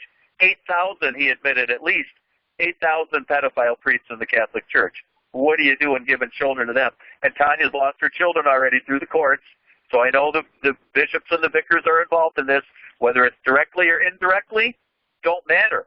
They're at the top of the food chain. I can prove it by where everything goes from federal court, disabilities courts, the surrogate court, criminal court, child seizure court, family court they call it, where they actually tear the families apart. Isn't that just lovely? So anyway, we're asking people to call like Connie said, call the FBI's comment line, make your voice be heard. I don't have any faith in the FBI or the Department of Justice, because they're both managed by the enemy, and I don't think anything's going to get past that. You have to go right to the big C's, the vicars and the bishops. That's where the power is. And I know I keep saying it, and a lot of people try to say, no, well, it's not them, or why, for a number of reasons. I can prove it. I could just go on forever about witnessing cases in court that were given by the judge over to one of the vicar generals or archbishop's agents or agencies. Yeah, go ahead. I was hoping we'd get back to those court cases. There's about 3 or 4 more on the list. Sure. Yeah, I was going to go to Piper versus Pearson, which is an 1872 case, Piper versus Pearson, and this one states, where there is no jurisdiction, there can be no discretion. For discretion, it's incident to jurisdiction. So this judge, again, does not have any business in Ms. McCash court case. He should have been recused many months ago. He has no right to touch her case in any way, shape, or form. And he, as far as I'm concerned, is in violation of U.S. law. Let's spell that for people. That was Piper versus Pearson, correct? Yes. P as in Peter, I as in India, P as in Peter again, E as in Edward, R as in Raymond. Piper. Versus, Piper versus Pearson. P as in Peter, E as in Edward, A as in Apple, R as in Raymond, S as in Sam, O as in Orlando, N as in Nancy. Pearson, okay. Yeah, that says, are you sure? I think that one was 2011. No, this one says Piper versus Pearson, 2 grade 120, cited in Bradley versus Fisher, 13 Wall 335, 20, L.ED.646 and then 1872. Okay, so right, the 1872 was Bradley versus Fisher. I think Piper versus Pearson was 2011. That's what I have written down, and I know Yes. And I got it right from you, so I know it was accurate. Yes, so, yes. My mistake. Sorry. No problem. I just wanted to get it clear with people because we want to be close to on as we can. You're doing great, Solon. So it's Piper versus Pearson, 2011 case. Yes. And the next case is Davis versus Boris, and that's a 1938 case. D-A-V-I-S, Davis versus Burris, B-U-R-R-I-S, Davis versus Burris. Burris has two R's. That's a 1938, like Solange said. And the other one that I want to just spell out is Bradley versus Fisher. That's the 1872 case, B-R-A-D-L-E-Y, V. Fisher, F-I-S-H-E-R. And people can look up these, and I think it's important that, people do that and see what it actually says about. I mean, do these judges have immunity? When do they have it? When do they not? And because most of them are operating, as a private entity under admiralty law and a whole bunch of other laws that we should not be held to, they're out of their jurisdiction most of the time. They're definitely out of their jurisdiction in this one with Tania. This is an easy one because Tania has that federal court order that says, yes, Ms. McCash, even though you lost your lawsuit against Judge Manley, we're not going to give you the lawsuit. The jurisdiction is out of his hands and into the hands of the Alameda County. And the Judge Manley of Santa Clara County just won't let go. This is a really scary people because this is why I say it has to be revenge. This has to be vengeance. This is a vengeful judge who's ticked off at a woman standing up for herself, representing herself, suing him when he does the wrong thing, which she had every right to. She didn't sue frivolously. She sued because he's a criminal judge. And he didn't like that. So he's going to keep summoning her back into his court. And again, I can't believe he's doing this, sticking her back in jail. So people, I implore you, if the enemy can do this, then we never have our freedom. If they can just keep showing up every couple of months to lock you up. And she showed up in the court. She made her appearance. It's not like she's going anywhere. She's made it clear she doesn't want to go anywhere. She wants to fight to get her children back, or at least get a joint type of visitation custody thing, something reasonable.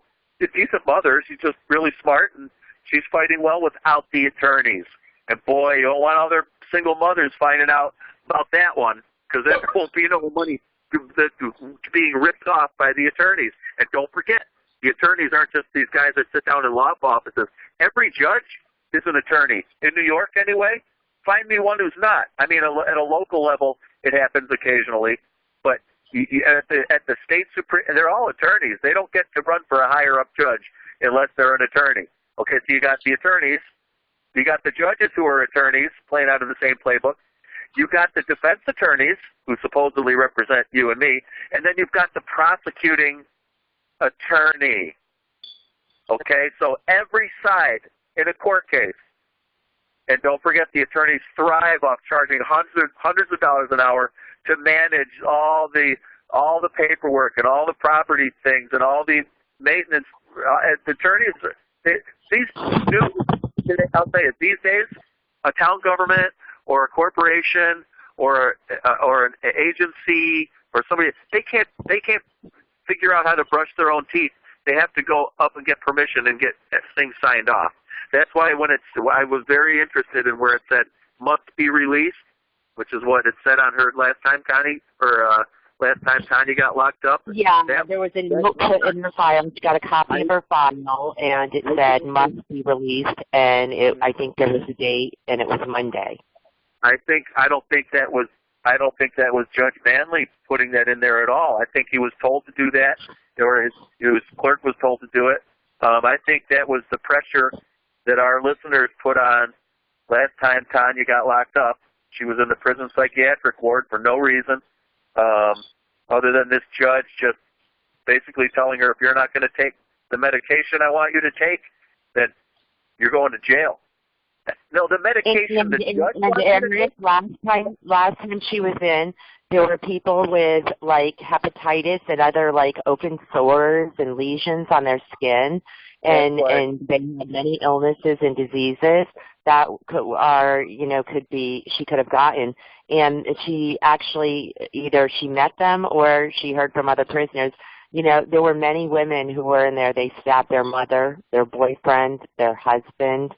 Yeah. And they're putting her in a dangerous, unhealthy situation.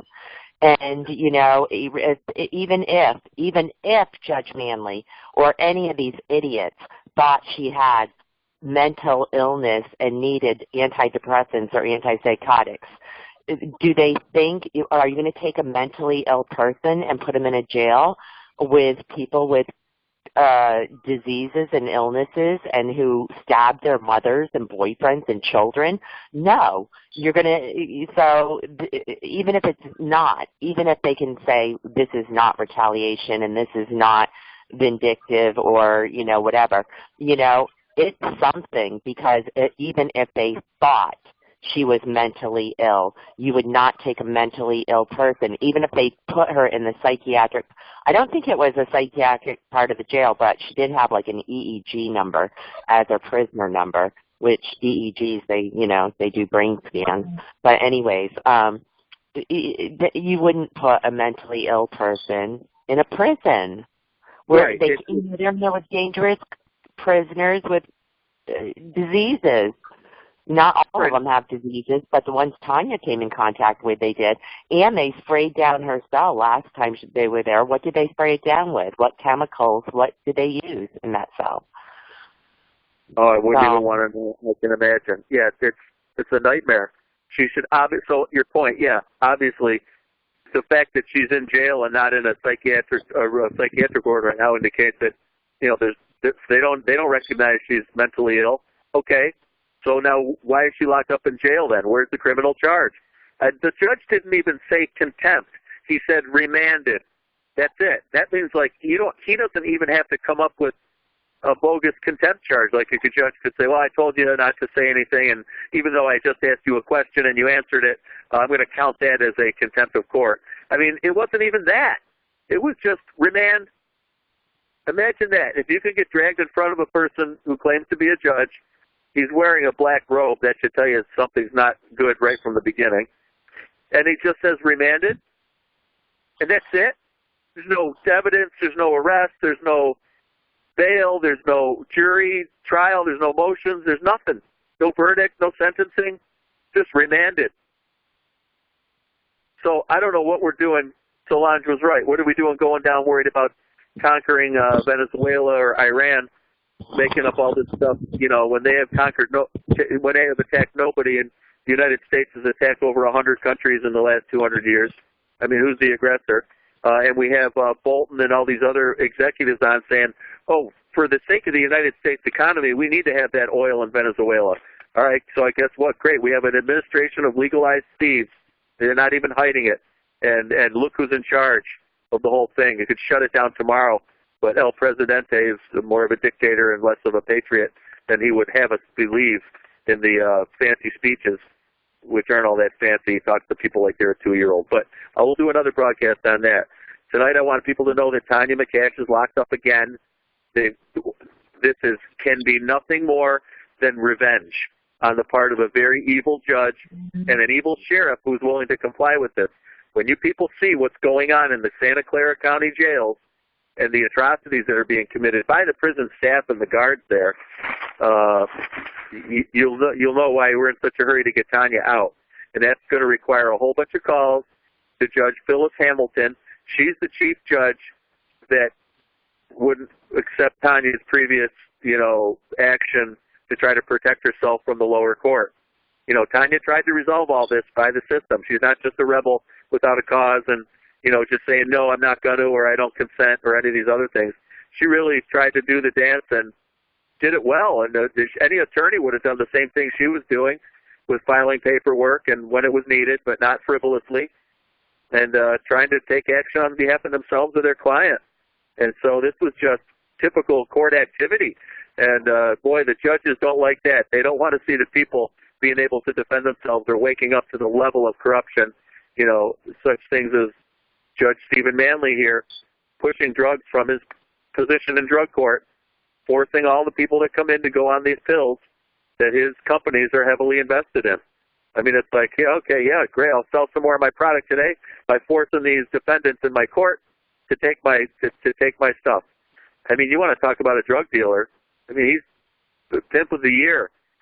So, and he's got to go. He's got to let Tania out immediately. The only thing that's going to, I don't for any minute believe we can talk any sense into him, just like I think it's kind of doesn't make a lot of sense to think the FBI is ever going to, or the DOJ is ever going to help us, unless there's some radical changes. But we can fix our counties by making sure every time someone gets unlawfully arrested, the people speak out with one voice, like we're trying to do here, and elect a constitutional sheriff who will respect that document instead of the statutes that come out of the attorneys. Oh, that's what I forgot. Don't forget all the people who pass the laws in the state legislature. They're all attorneys too, or ex-military intelligence people. That's got to make you feel really good. So the attorneys have it all.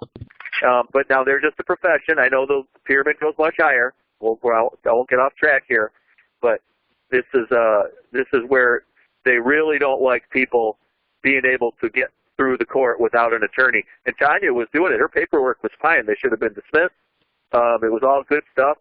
It was all valid. None of it was frivolous. It was all very brief. None of them were that long. And they locked her up for it.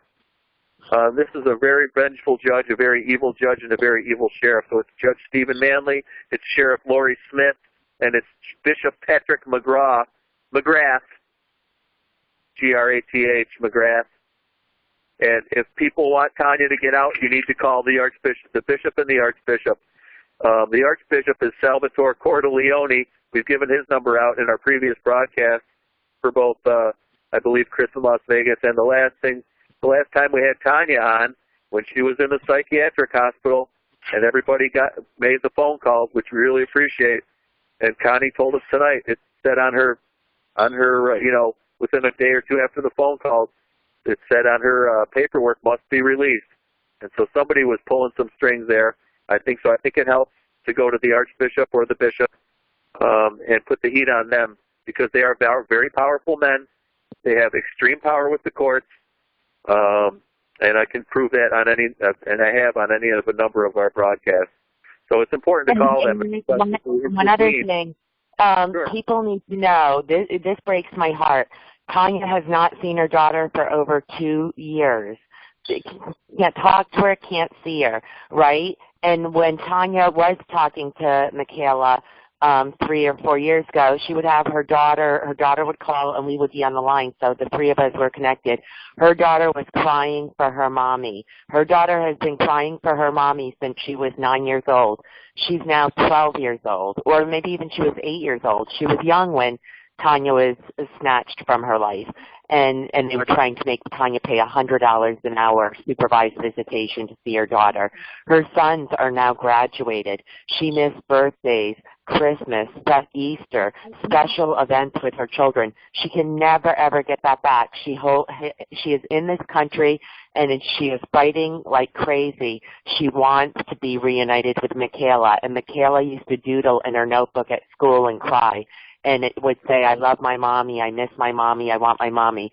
She would be scolded by the teacher and parent aides that assisted in the classroom, and they would tell her to stop doodling in her notebook. So, I mean, this is about the judicial system and getting Tania justice and everything and getting her free, but this is also about reuniting a mother with her youngest child. She gave birth to 3 children, and she was a stay-at-home mom for 17 and a half years. And they just, she cries. She cries to this day about Michaela to me. And, I can't hear what Michaela says, but I'm sure she's doing the same, crying for her mother. And this is also breaking the heart of the grandfather who has cancer, Tania's father. And I can assure you, as a certified teacher of 2 states of the United States, and as a person who has taken the right courses, that is without question child abuse. When you take a parent from a child who has a legal and constitutional right to have both of her parents in her life, when you take one parent away, that is child abuse. So the violators of the law, the people who are breaking the law, are not the people who are not the civilians. The people who are breaking the law are the people who are in charge of upholding and enforcing the law, in this case, the DOJ employees. Eric and Connie and a couple of things. Here's a lawful position that I think has some legs, and you might potentially contact the Canadian Embassy. I suspect there's one in Los Angeles or somewhere in California at the very least, because that's constitutional diversity and citizenship, Article 4, Section Clause 2, and that's another ground for the judge not having jurisdiction over her on the subject or the in personam manner, or even in rem, if you will. There's a couple of cases I think you want to know about, Cohen's versus Virginia in particular, which tells us this judge is particularly committing treason against the United States, trespassing against the natural rights and parental rights of both the child and the mother in this matter, and abusing his discretion in an egregious fashion. These are horrific crimes and violations of human rights, in fact, if you want to go that way, although I'm not one to suggest that. But when our criminal justice system has become a system of judicial and, I would say, executional abuse of discretion and tyranny, being warring against the American people and the Constitution, if you will, they are being treasonous to America and seditious conspiracy to undermine the Republic. So these are horrific things that are going on. We have to put a stop to. We're trying to use lawful means to redress our grievances and do so in a peaceful fashion through use of paper. But when the judges and the courts start using paper as a pretext that your writing, they claim, is not in compliance, which is all subjective and interpretive. You cannot. Compliance is a continually changing non-standard. They pose it as a standard, but compliance is a null, void, and negatory doctrine of void for vague word that has no specificity of meaning as required to the least determinate standard. Thank you. Oh, anytime, Chris. Very well said. So the number for Bishop Patrick McGrath, if you want to call on Tania's behalf, and I encourage everybody to do this, will be the most important call you make, in my opinion, for the whole Tania's case, is the bishop. His name is Patrick McGrath. I'll give you his boss's number as well, because we have to make sure we call as many people as possible. 408-983-0100. Gary in Michigan, want to start writing this down, buddy, because I'd like you to make some calls as well. We have Gary on the line tonight. We thank Connie for being with us. Of course, Chris in Las Vegas, much appreciated. And Solange Martinez on the East Coast. And, of course, we have Daniel Leach hosting the broadcast. We have Heidi from the Midwest.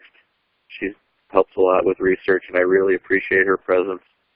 So I just wanted to thank everybody before, as I was looking at my notes here.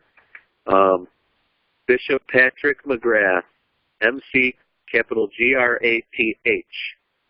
Patrick McGrath. This is the man who will be able to pull the most clout in Tania's case.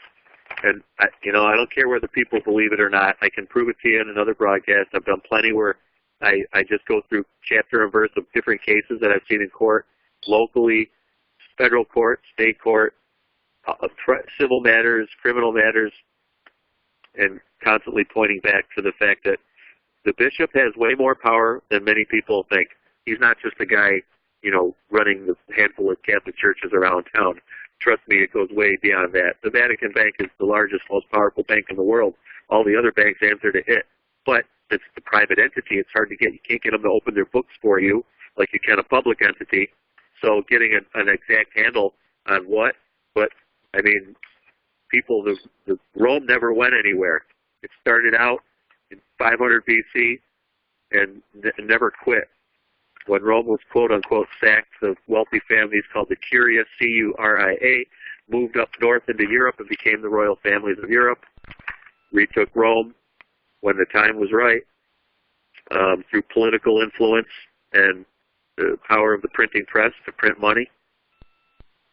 And the power resides in Rome. It's just the fact, I mean, you've got a vicar general and a bishop and an archbishop in every city in the country. The Vatican Bank holds the major share in most of the large insurance companies. Many of the multinational corporations were bought up after the stock market crashed by the Archbishop of New York.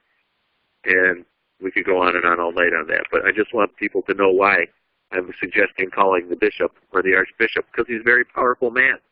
And a call from the archbishop's office means a lot, even to the witch's court. Those courts aren't independent. They have a structure and a hierarchy. That must be released on Tania's last time we got her out. Okay?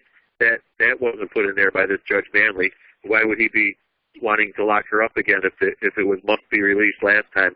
If he wrote that, he had to be from pressure from somebody, you know, more powerful than him. And I think that squeezes him from two places. The power of the public and us calling, and then the archbishop, who's more powerful than he is in the pyramid, so to speak. But it definitely helps, and this is going to help with get Tania out last time. Was we called Archbishop Salvatore Cordileone in San Francisco, and this time we're going to put some calls on Bishop Patrick McGrath, because when you call the Archbishop's office, they like to say, well, you know, that's really the bishop. Well, the bishop's underneath the Archbishop. So if you really want to go to the big cheese, call Archbishop Salvatore Cordileone. He's the Archbishop of the San Francisco Diocese. And so Bishop Patrick McGrath's number is 408-983-0100. Please call on Tania's behalf. She's in an extremely dangerous place. While everybody's sitting around eating ice cream and listening to this broadcast, so to speak, you know, Tania's worried about her life and sitting in a jail cell for 30 days until the court decides they're going to bring her back in after torturing her for a month in a very deadly prison. Not only deadly from the other inmates, but deadly from the guards as well. We have all the documents posted about the Santa Clara County prison system run by Sheriff Lori Smith, who has no problem with these murders. She hires these people. She's liable, both lawfully, morally, and legally under their own statute. 1983, at Title 42, 1983 says you could sue right up. If a lower deputy or bailiff or cop harms you, you can go right up to sue and prosecute the highest boss in that department, the chief of the department, or the high sheriff.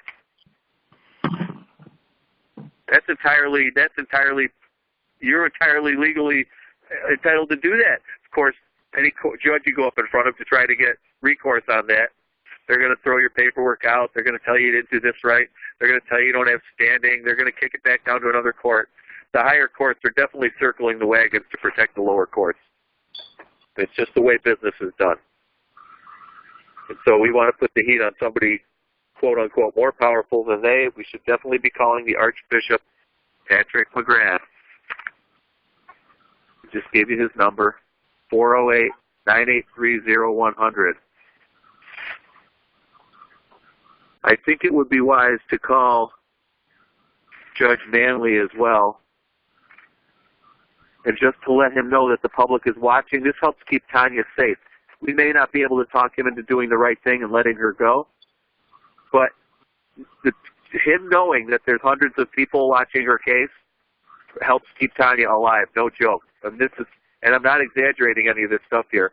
Go onto our website, look at the documents regarding the Santa Clara, California prison system and how many deaths and beatings have taken place at the hands of the guards.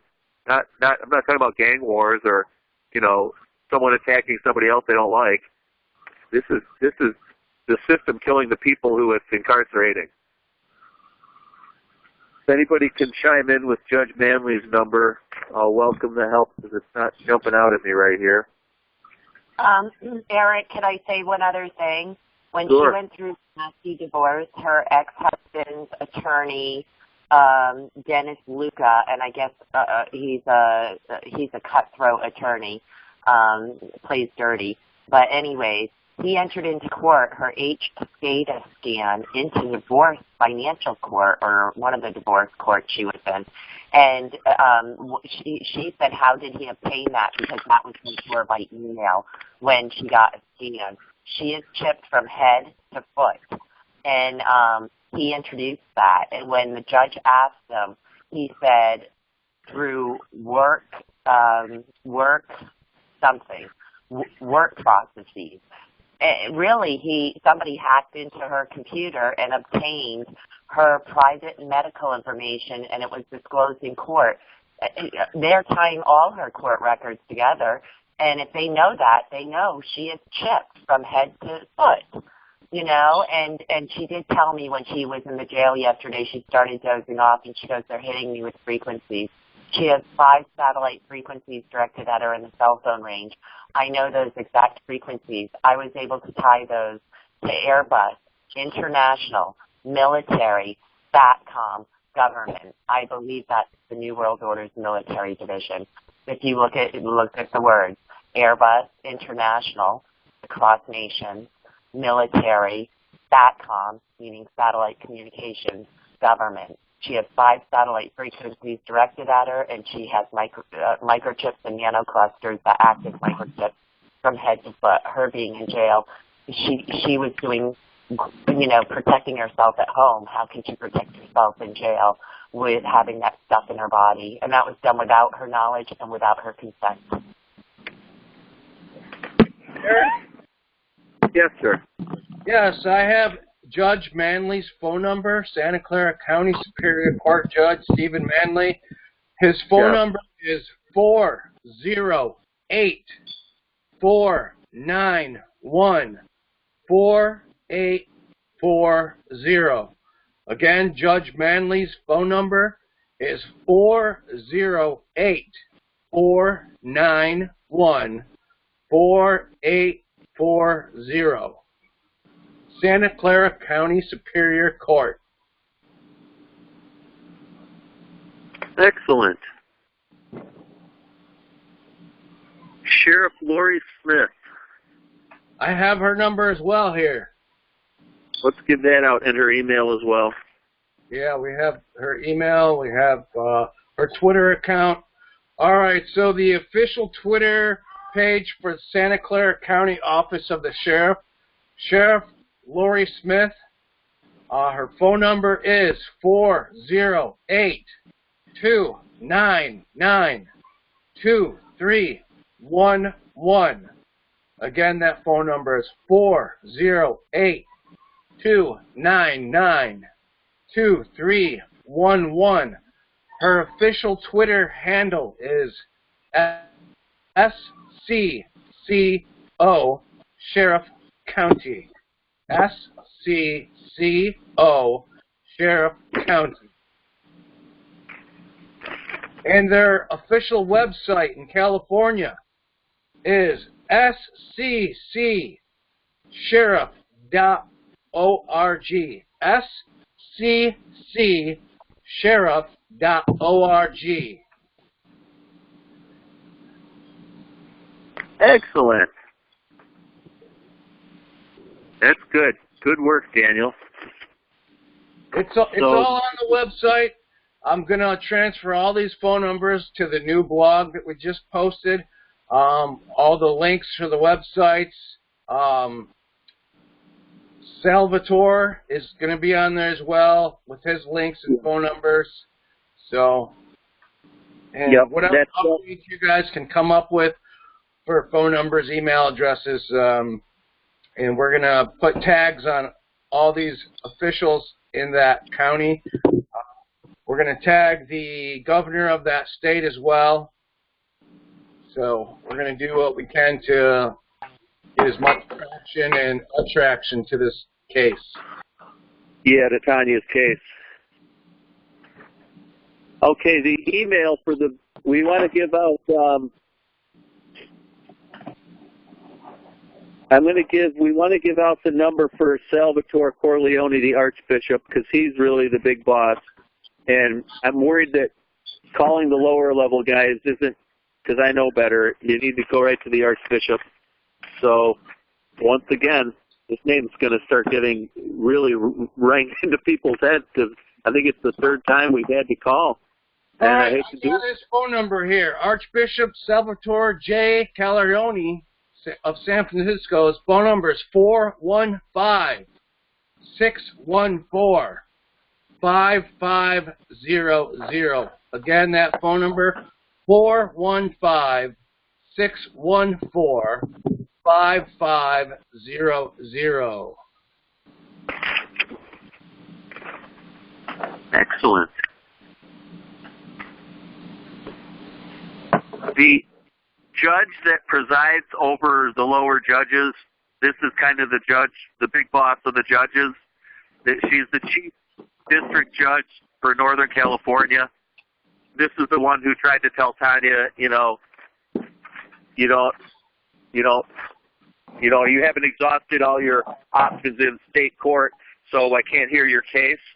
Excuse me, what is that supposed to mean? She hasn't exhausted her options. She's jumped through every hoop. She's already lost her daughter. She's in jail now because the judge doesn't like her. What's she supposed to do?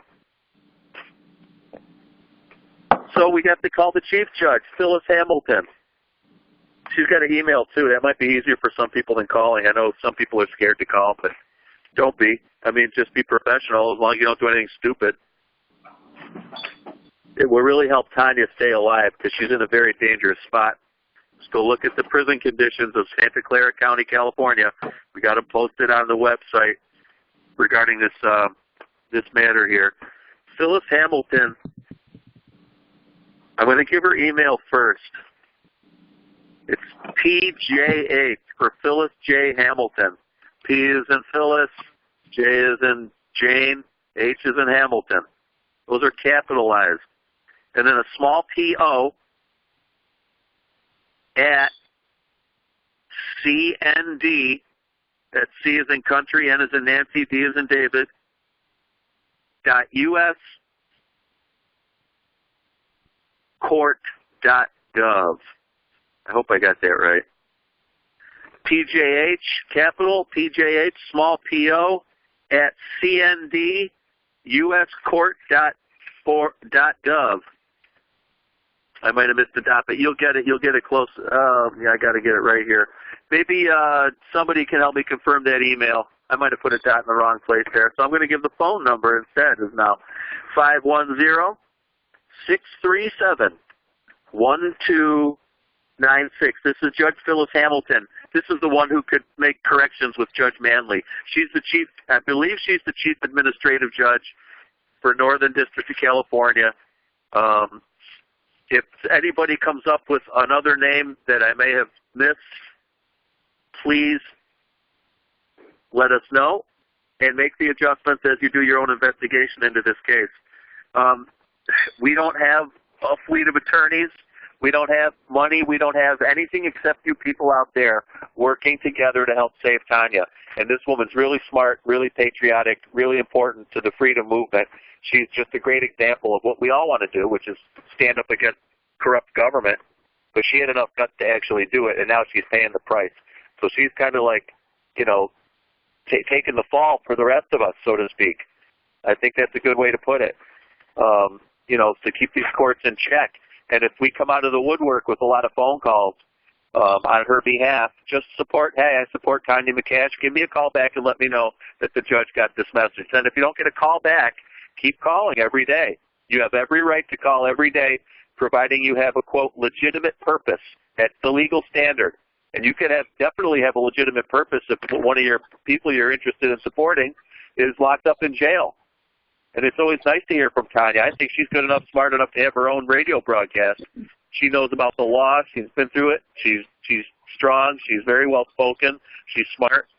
And if we don't come to her assistance, she's going to disappear into a hole in the system. And this could happen to any one of us or our children. Those of you that have children, you want to leave them a nightmare like this, where they stand up for their daughter, or they stand up for their family, or stand up against corruption, and then they end up suffering like this. With a judge, it just says remanded, no charge, so we can't tell you people what did she do. I don't know. She said, I've taken the Fifth, which means her Fifth Amendment right to stay silent and not incriminate herself, okay? For all you people out there, the younger listeners who don't know what the Fifth is, when you take the Fifth, that means you're taking the Fifth Amendment, you're exercising, you're doing your Fifth Amendment silence Your right routine. to remain silent and not give evidence against yourself. The right to remain silent and not give evidence against yourself, or say it for any reason, just the right to remain silent. And so she just said those words. And boy, the judge didn't like that, because they don't want to have to be obeying any stinking Constitution. That's just for protecting the people. We can't make any money if the Constitution is enforced. So let's enforce the attorney law, the statutory. Make up whatever you want in Albany or Washington, D.C., or wherever your state capital is. The attorneys get in there, they elect into the office. The political corporations hire only attorneys to run for office. You can't run to be a judge in New York State at any high level without being an attorney. You won't even get on the ballot. So, hey, I mean, yes, sir. I got some other phone numbers here. I have the media liaison for the court there. It says for all media inquiries, there's a phone number that you guys could call. That's a great idea. It's Lynn Fuller. Lynn Fuller. That phone number is 415-522-4051. Again, 415-522-4051. Her email address is lynn/fuller@cand.uscourts.gov. Lynn Fuller, Lynn/Fuller@cand.uscourts.gov. Also, we have Phyllis J. Hamilton's email address, and also there's a phone number for her. Her email address is pjo@cand.uscourts.gov.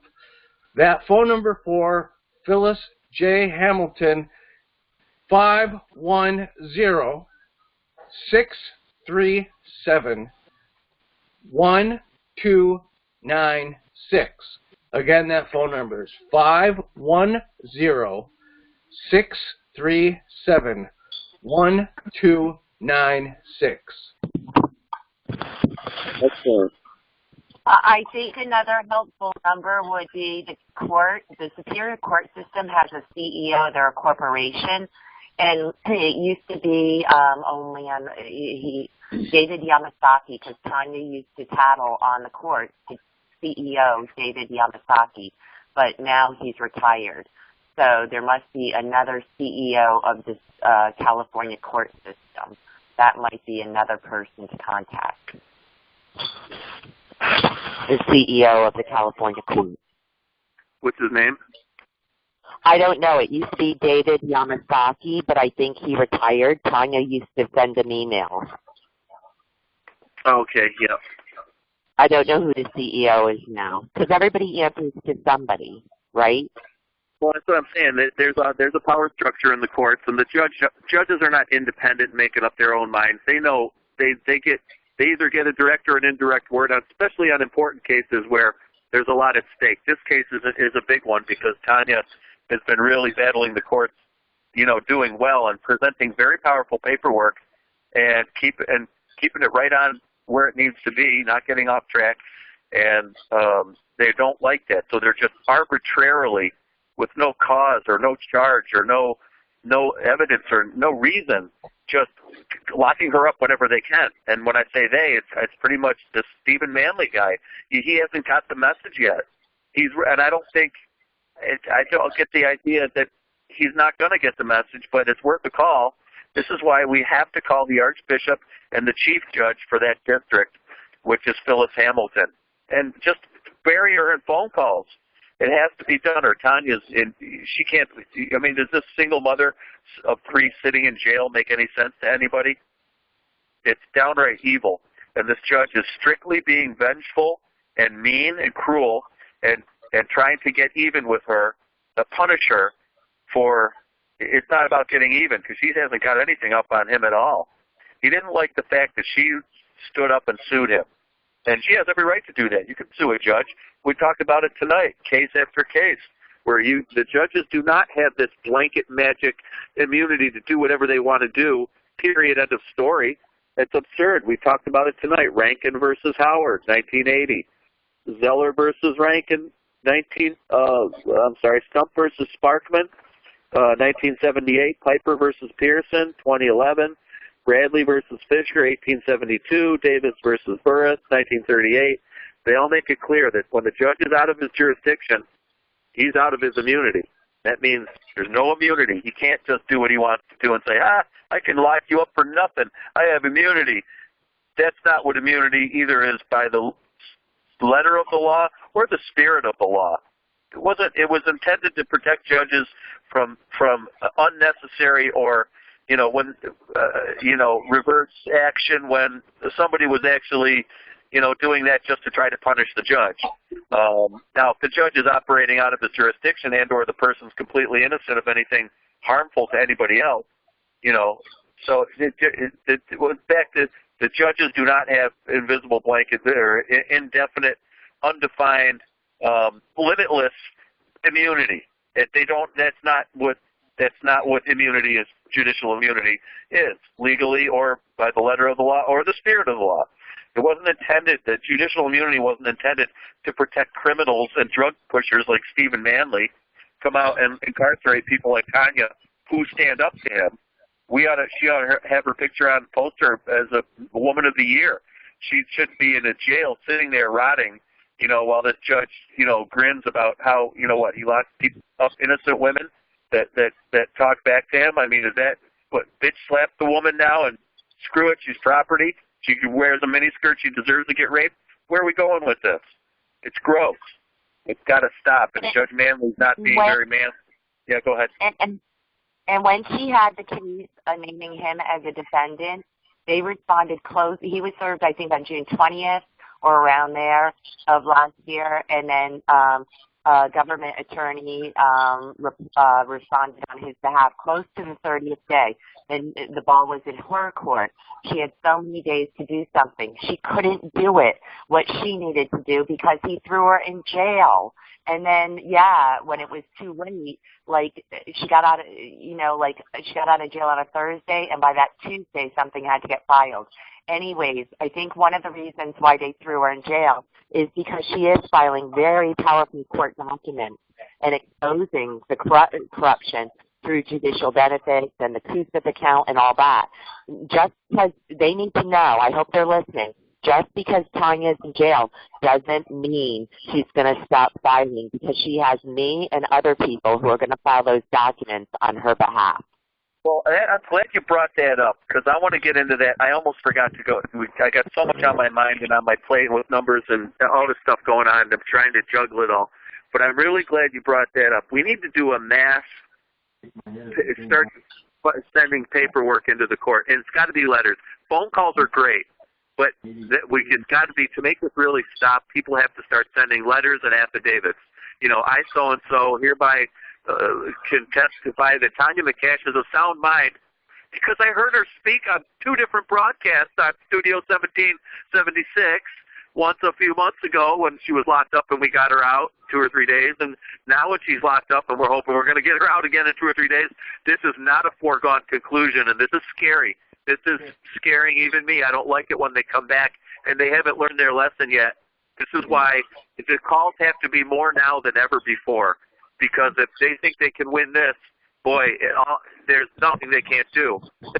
Just pacify the Patriots by giving somebody a 30 or 40 day extension, and then we'll all the little squeaky wheels will go away and scurry off. And sure, no, we're going to follow every case.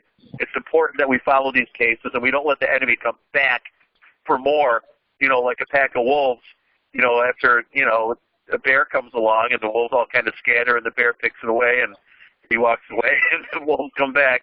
Well, the government's the wolves. And by the way, there's a really good book by John Whitehead of the Rutherford Institute called Government of Wolves that I highly recommend everybody read that. Just a good little extra tidbit of information here tonight. We appreciate the Rutherford Institute and everything they do. So anyway, Government of Wolves is a good one to grab up, support the Patriot movement, and also support Pruitt's tree resin. Because I know Dave was in and out on our call tonight. Just to be there in case we needed some extra information or something from him. And we love Pruitt's tree resin because it's a absolutely incredible product, and they support the Patriot movement and this operation, in many different ways. And their products are incredible. I wouldn't be talking about it if it wasn't really good stuff. So it's Pruitt, Pruitt, Pruitt'sTreeResin.com is one of the people who help us, so we try to help them as well. Go ahead, Chris. I was just going to point out, I think, a salient and materially relevant point is that whenever we're talking about defending our own interests, to guarding, protecting, and defending, as we're supposed to do in the Constitution and Scriptures, it's important not to confuse that with being a violent or a fighting or using war terms and what we're doing, which is a positive enforcement of our rights, our duties to protect and defend our own interests, our families, to secure against all enemies, foreign and domestic. To maintain this, let's call it a reposed position rather than a violent or revolutionary or terrorist position where it can be turned against us. I have taken very close cognizance to some of the terms they use, and they always want to paint us with a broad brush of criminality, alleging that we're being violent, we're intimidating somebody. We're not intimidating. We're trying to hold them accountability for the wrongful acts. The word intimidate, if it incorporates using lawful processes of law to hold them accountable when they're acting outside scope, sphere, and color of law and becoming outlaws to get redress of grievances, something is very wrong with the word term. It's vague. Doctrine of void for vagues. If intimidating can mean using lawful process to hold bad actors to accountability for their criminality against the people. Oh, we're not here to intimidate. We're here to convince them to do the right thing. Absolutely. And by the way, if anybody of our listeners out there are doing some activism and you want to have a little legal ammunition to back you up with, any of these cops, DAs, agencies, or anybody private start telling you, what are you trying to do? Manipulate the courts or influence, or are you some kind of, are you trying to terrorize the courts? Are you threatening? But absolutely not. And you can refer to the Stephen Dean release hearing in the Fourth Circuit, Salt Lake City Federal Court, Salt Lake City, Utah, where they had brought him in, and the judge said, I've gotten 20, Judge Benson, I think it was, nice old guy. He said, I've gotten 25 phone calls in the last 24 hours on this case, and this is 82 days after Stephen Dean was arrested. 82 days, and the judge was still getting 25 calls a day. That's huge activism. I mean, that's monumental. So he was getting hundreds in the early days. So, and he said, I don't see any Al-Qaeda here. All I see are people who care about Stephen Dean. And that's it. So we had, right on the record he said it. So that's a federal judge of the Fourth Circuit, Salt Lake, Utah, federal court, saying that he didn't feel threatened. He said his exact words were, I don't see any Al-Qaeda here. He said, all I see are people who care about Stephen Dean. And that basically was, refer to that, Mr. Government Agent, when the judge didn't feel threatened. And that's all we're doing is professional phone calls in support of patriots who are trying to make a difference in this fight and in this movement. These are special people I'm trying to help out. Solange Martinez with us tonight. Thank you so much. A very special patriot, very active, was really helping out other people in as many as he could, doing a great job doing it, and they locked her up, and we got her out. And then, Tania McCash, very similar. A great patriotic woman, files brilliant paperwork in the court, She really knows what she's doing. She stands up. She's brave. She's strong. She's fighting for her family and her life. We need to support her, because without people like her, the rest of us peons aren't going to make it very long. You know, and I've noticed women standing up a lot more even than men have. So I encourage all you guys out there that you want to do something manly. Don't be like Judge Man. You don't need to take Manley as your name. You need to just do something for somebody else who's locked up. And these are egregious situations. This is not a civil lawsuit or or something where Tania is a criminal. I mean, this is a really just a pure patriot and somebody who's strongly standing up for herself, getting completely abused by a judge who has no jurisdiction, because in her federal lawsuit they changed the jurisdiction away from Judge Manley over to Alameda County, and this is the Judge Manley and the sheriff know that their handlers know what these are the ones who are really responsible in the immediate sense. Now the Archbishop is powerful enough to make this go away. He really is. Salvatore Corleone. And you got to make it clear to him, we're just going to keep calling until they let her out. And Salvatore Corleone is the same Archbishop that we called in Chris's case from Las Vegas. He's with us tonight. It's the same. We called him before, and when Tania was locked up last time, a couple of months ago. So Mr. Corleone's number is 415-614-5500. I'm going to be on like a really personal first name basis with his assistants here pretty soon, because I have to call them so much while he's busy out covering up 263 instances of sex abuse by his people. We'd like him to take a break from that for 5 minutes and cease and desist the cover-up of the sex crimes that are occurring on his watch. And can he please give 5 minutes to make a few phone calls from the Archbishop's office? On behalf of Tania McCash, you can hear her on this broadcast earlier, two 15-minute phone calls. She was perfectly sane and perfectly fine. There's nothing wrong with this woman. What is she doing in jail with no bail? Folks, hitmen get bail. Murderers get bail. Rapists get bail. It's usually a lot, but they get bail. Do you want to know why? Yes. Aaron, should we be calling the DA's office and say we are the people and we demand Tania McCash be released? I thought about that. Here's my immediate answer off the cuff is no. And the only reason is not because he's any kind of special guy. He's part of the whole criminal cabal, but it's not really him. Jeffrey Rosen is his name. It's not real. Now, he should be protecting Tania and prosecuting that judge, obviously. I know that's asking a little bit much, especially with this new president we have that's not a patriot. But, because, look, everything flows from the top down. And a lot of directives could come out of Washington, the Justice Department, number one. Hey, any judges operate outside their oath to the Constitution and common law are going to be charged with felonies. We got time, we got room in all the jails that we built for the Patriots. Got plenty of FEMA camps. Let's pack them full of judges and lawyers and cops. Put some white stripes on those black robes, and if it takes the military to do it, God bless them. Eric. Yes. Yeah, I just wanted to remind our listeners, if they go to the Courtroom Watch on this blog that we're doing tonight for Tania McCash, we put a lot of different links on there. There's a complaint form for the California courts. You can click and download a free PDF complaint form, and you can mail that in to the courts. And those links are on our website. Yes, I definitely wanted to include that tonight. I hadn't gotten to that. Thank you, Daniel, because I might have just forget. We want to do, part of our mass paper filing is going to be a judicial complaint form where we're going to go online. And let me tell people a quick story, because this is why the complaint forms may actually work. Okay, I'm going to give you two reasons. One of them is going to be the bonding. But so to remind me, if I lose that train of thought here, remind me, Chris, it's the bonding. But it's also if enough complaints. I'll give you a quick story here. There's a judge, one of the judges, senior family court judge in Connecticut, not directly but peripherally, indirectly related to the Anna Taylor case, where Anna was in Connecticut and they took her child and she exposed the corruption on the witness stand and they locked her up the next day in a psychiatric hospital. They said they were going to sign her in for life.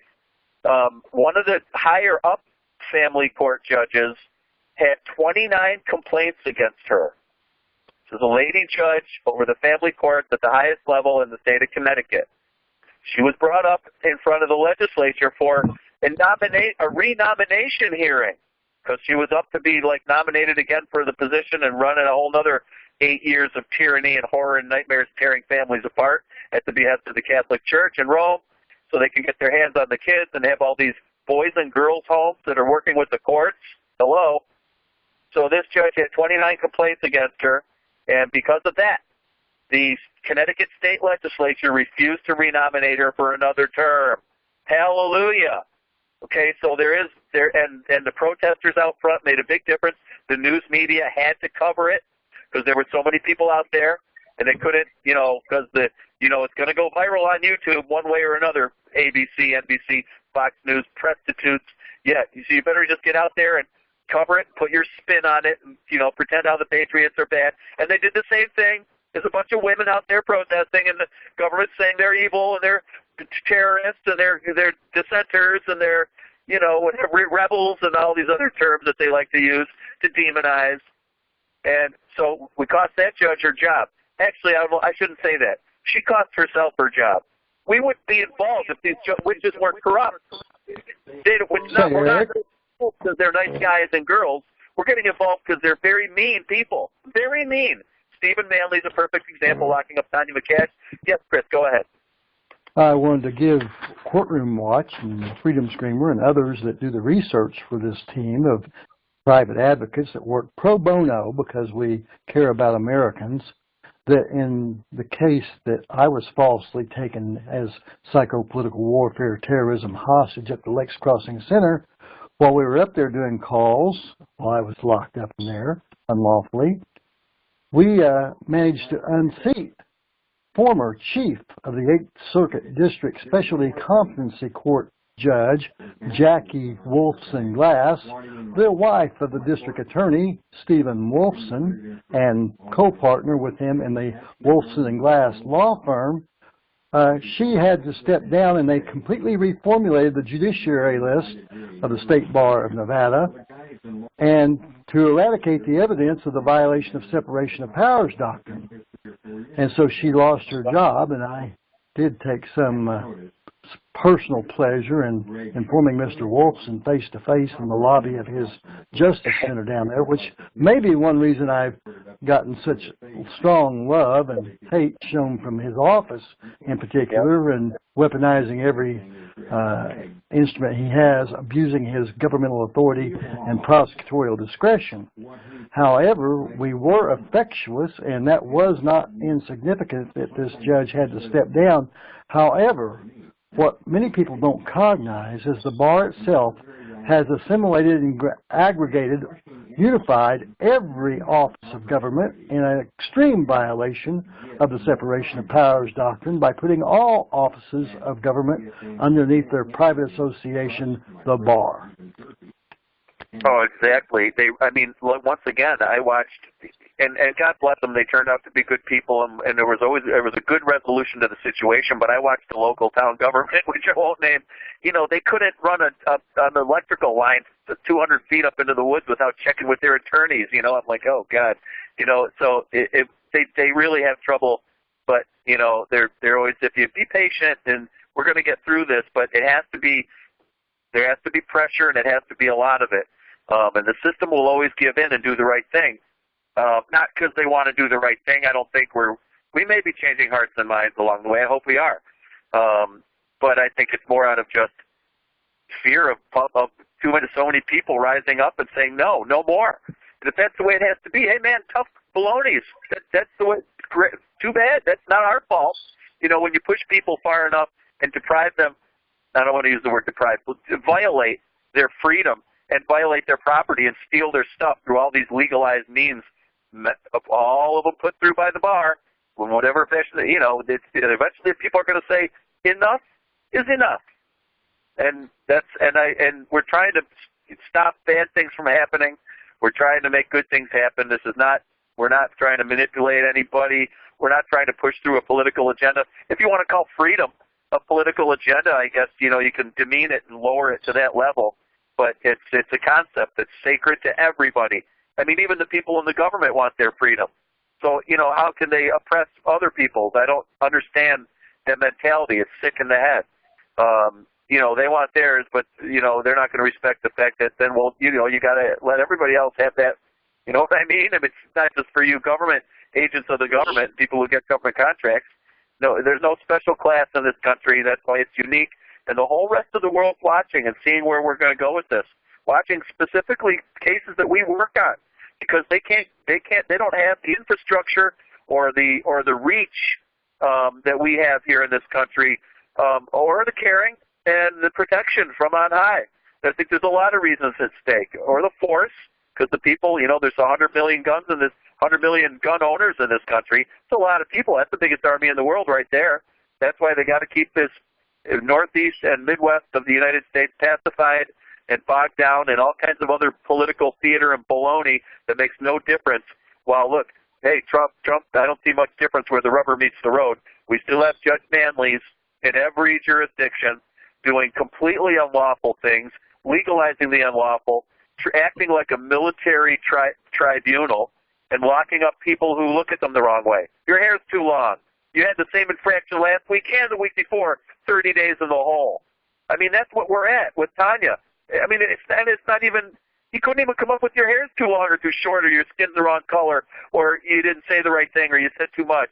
He just said remanded. When she said, I'm taking the fifth, she said, he says, you're remanded. No charge. No, he didn't say you're in contempt of court. That's it. 3 days in jail or whatever, or, that'll be a $500 fine. It would just sentence people to jail, and to make it all the more hypocritical, in this case so egregious, is that Judge Manley, the guy who keeps locking up Tanya, even though he's already lost his jurisdiction and lost his immunity.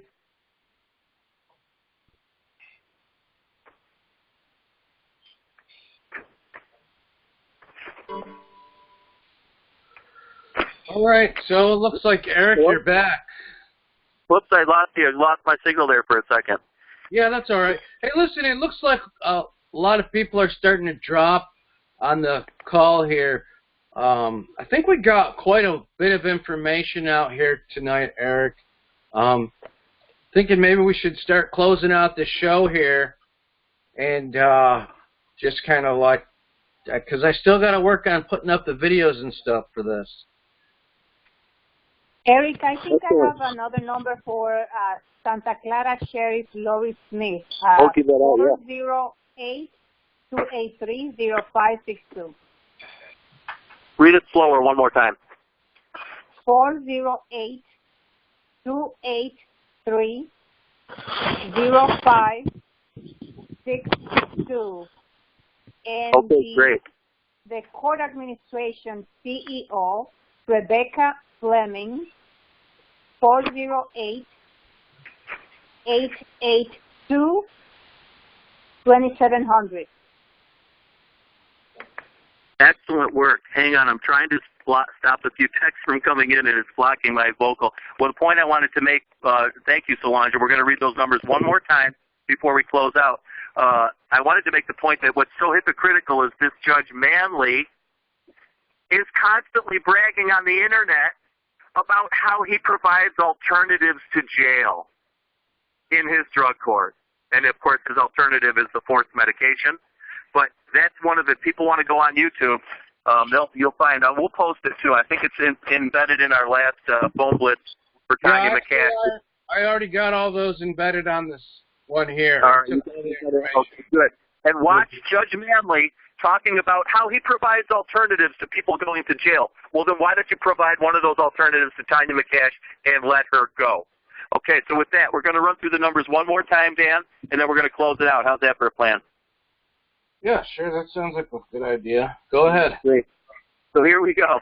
So we're going to start at the bottom and work up. Judge Manley. This is Stephen Manley, the guy who brags about being an alternative to jail, who's locking up Tanya simply out of revenge, which is really mean, with no criminal charge against Tanya and no bail allowed, as if she was being accused of murder.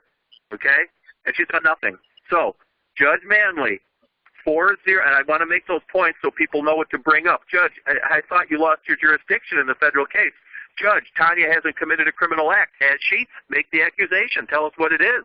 Judge, what's with the no bail thing? Can you please at least, give her a $1,000 bond? I mean, what's the problem here? Is she really a threat to you or anybody else? A single mother of 3, who's, struggling to survive right now? Okay, so Judge Manley, those are some questions you can ask him, and his number is 408-491-4840. That's 408-491-4840. At least let him know we're watching the case. If he does not decide to do the right thing, we're just going to have to work up to his boss, Miss Phyllis Hamilton. Da-da-da-da. Phyllis is the big cheese. She's a very important, powerful person in the California court system. Phyllis can make a big wave in this case and help Judge Manley see the light, so to speak, and do the right thing and let Tania go free. 510, this is Phyllis's number, 510-637-1296. That's 510-637-1296. Her email, send her an email. Ask her to please intervene in the Tania McCash case. She's being locked up completely unlawfully, and it's just wrong what's going on. PJH, that stands for Phyllis J. Hamilton. PJHPO. P is in Peter, J is in John, H is in Henry, another P is in Peter, and then an O is in over. And that's at cand.uscourt.gov. Phyllis Hamilton. And you people can find this stuff online. We got it all posted, all right? I'm just getting it out there so people maybe that, if they want to write it down, they can do that as well.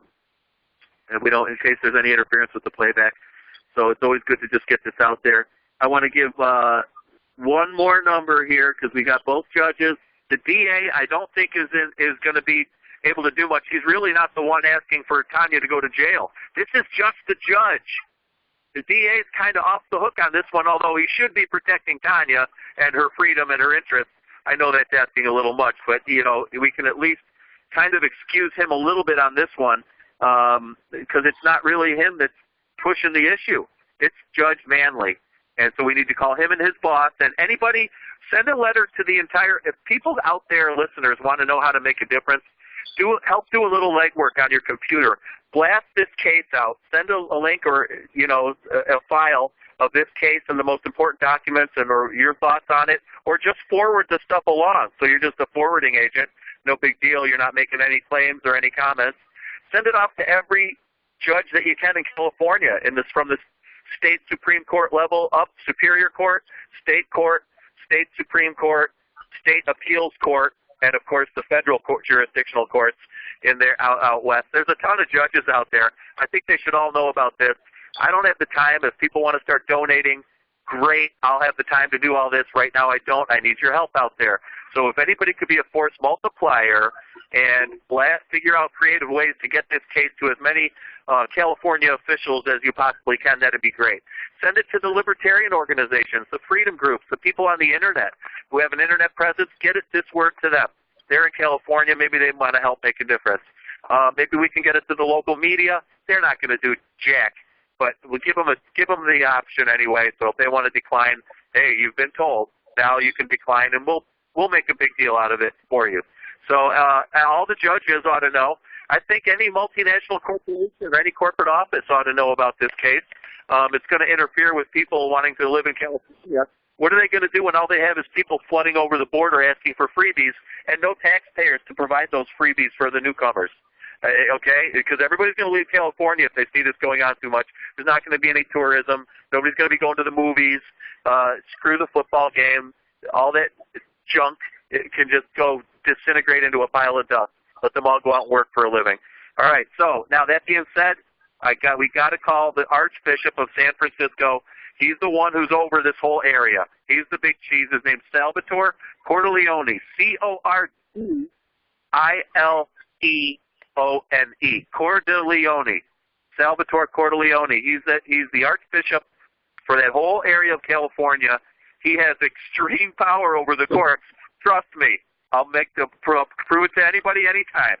And I've watched it in the courts what the courts are doing, and that's how I can prove it. So there's no, I'm sorry, folks, but you can argue with me and I'll be nice about it, but there's a point where the facts are the facts, and I got court record to prove that the Archbishop and the Vicar Generals of the diocese of every county in the country are extremely powerful, and they can make this whole thing, make it all right. Okay, that's what we want. We want you to intervene and make this right. Do the righteous thing.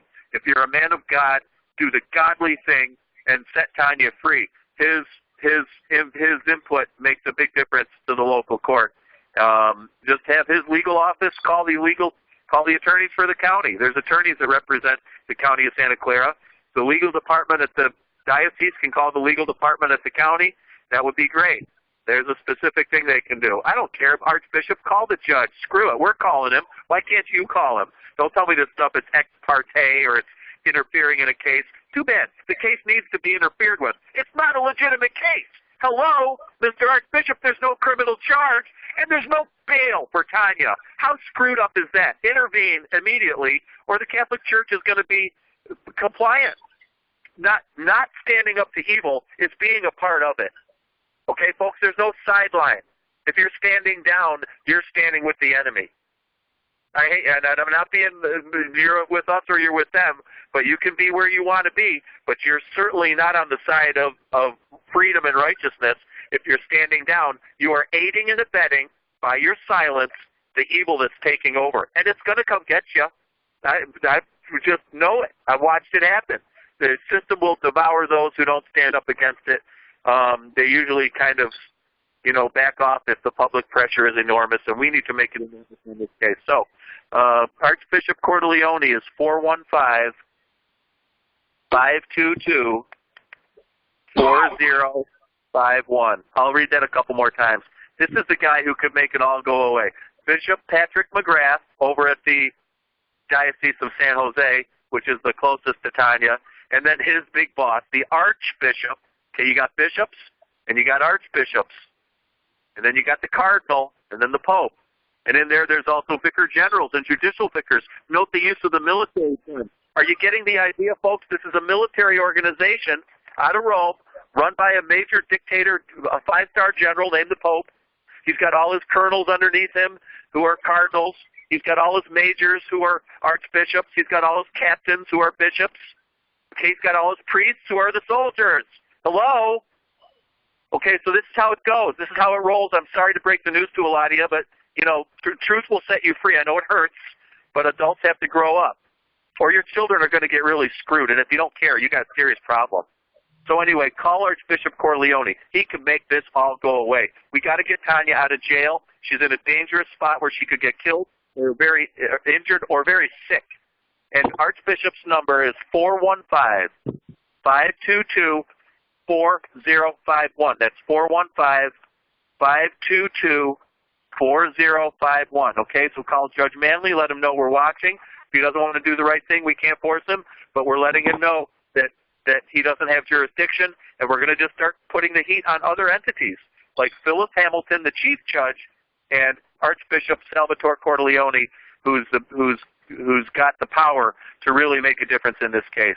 And along the line, if anybody wants to contact anybody else, God bless you. I'm trying not to ask too much of all the people out there who have a lot to do, and, there's only so many numbers we can give out.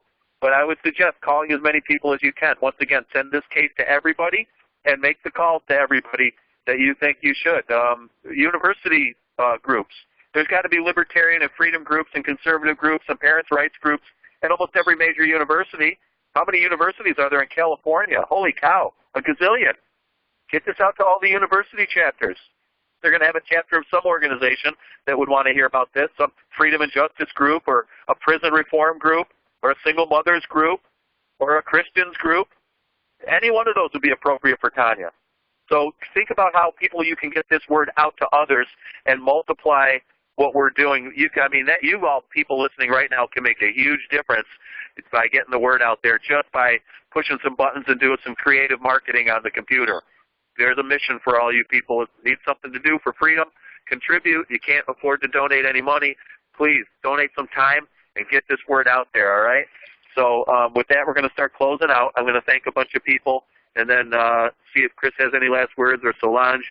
And I want to thank Chris in Las Vegas, who's our common law scholar, and Solange Martinez in the Bronx, who's a brilliant researcher and activist.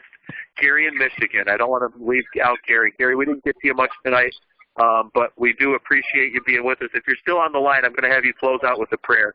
And I want to thank Connie in Connecticut. I want to thank David Pruitt.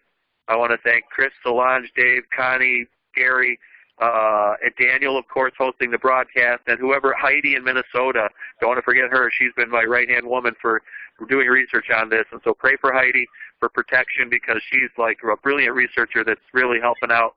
He's the one that put together all the information on the Santa Clara County prisons, which is where Tania is being held.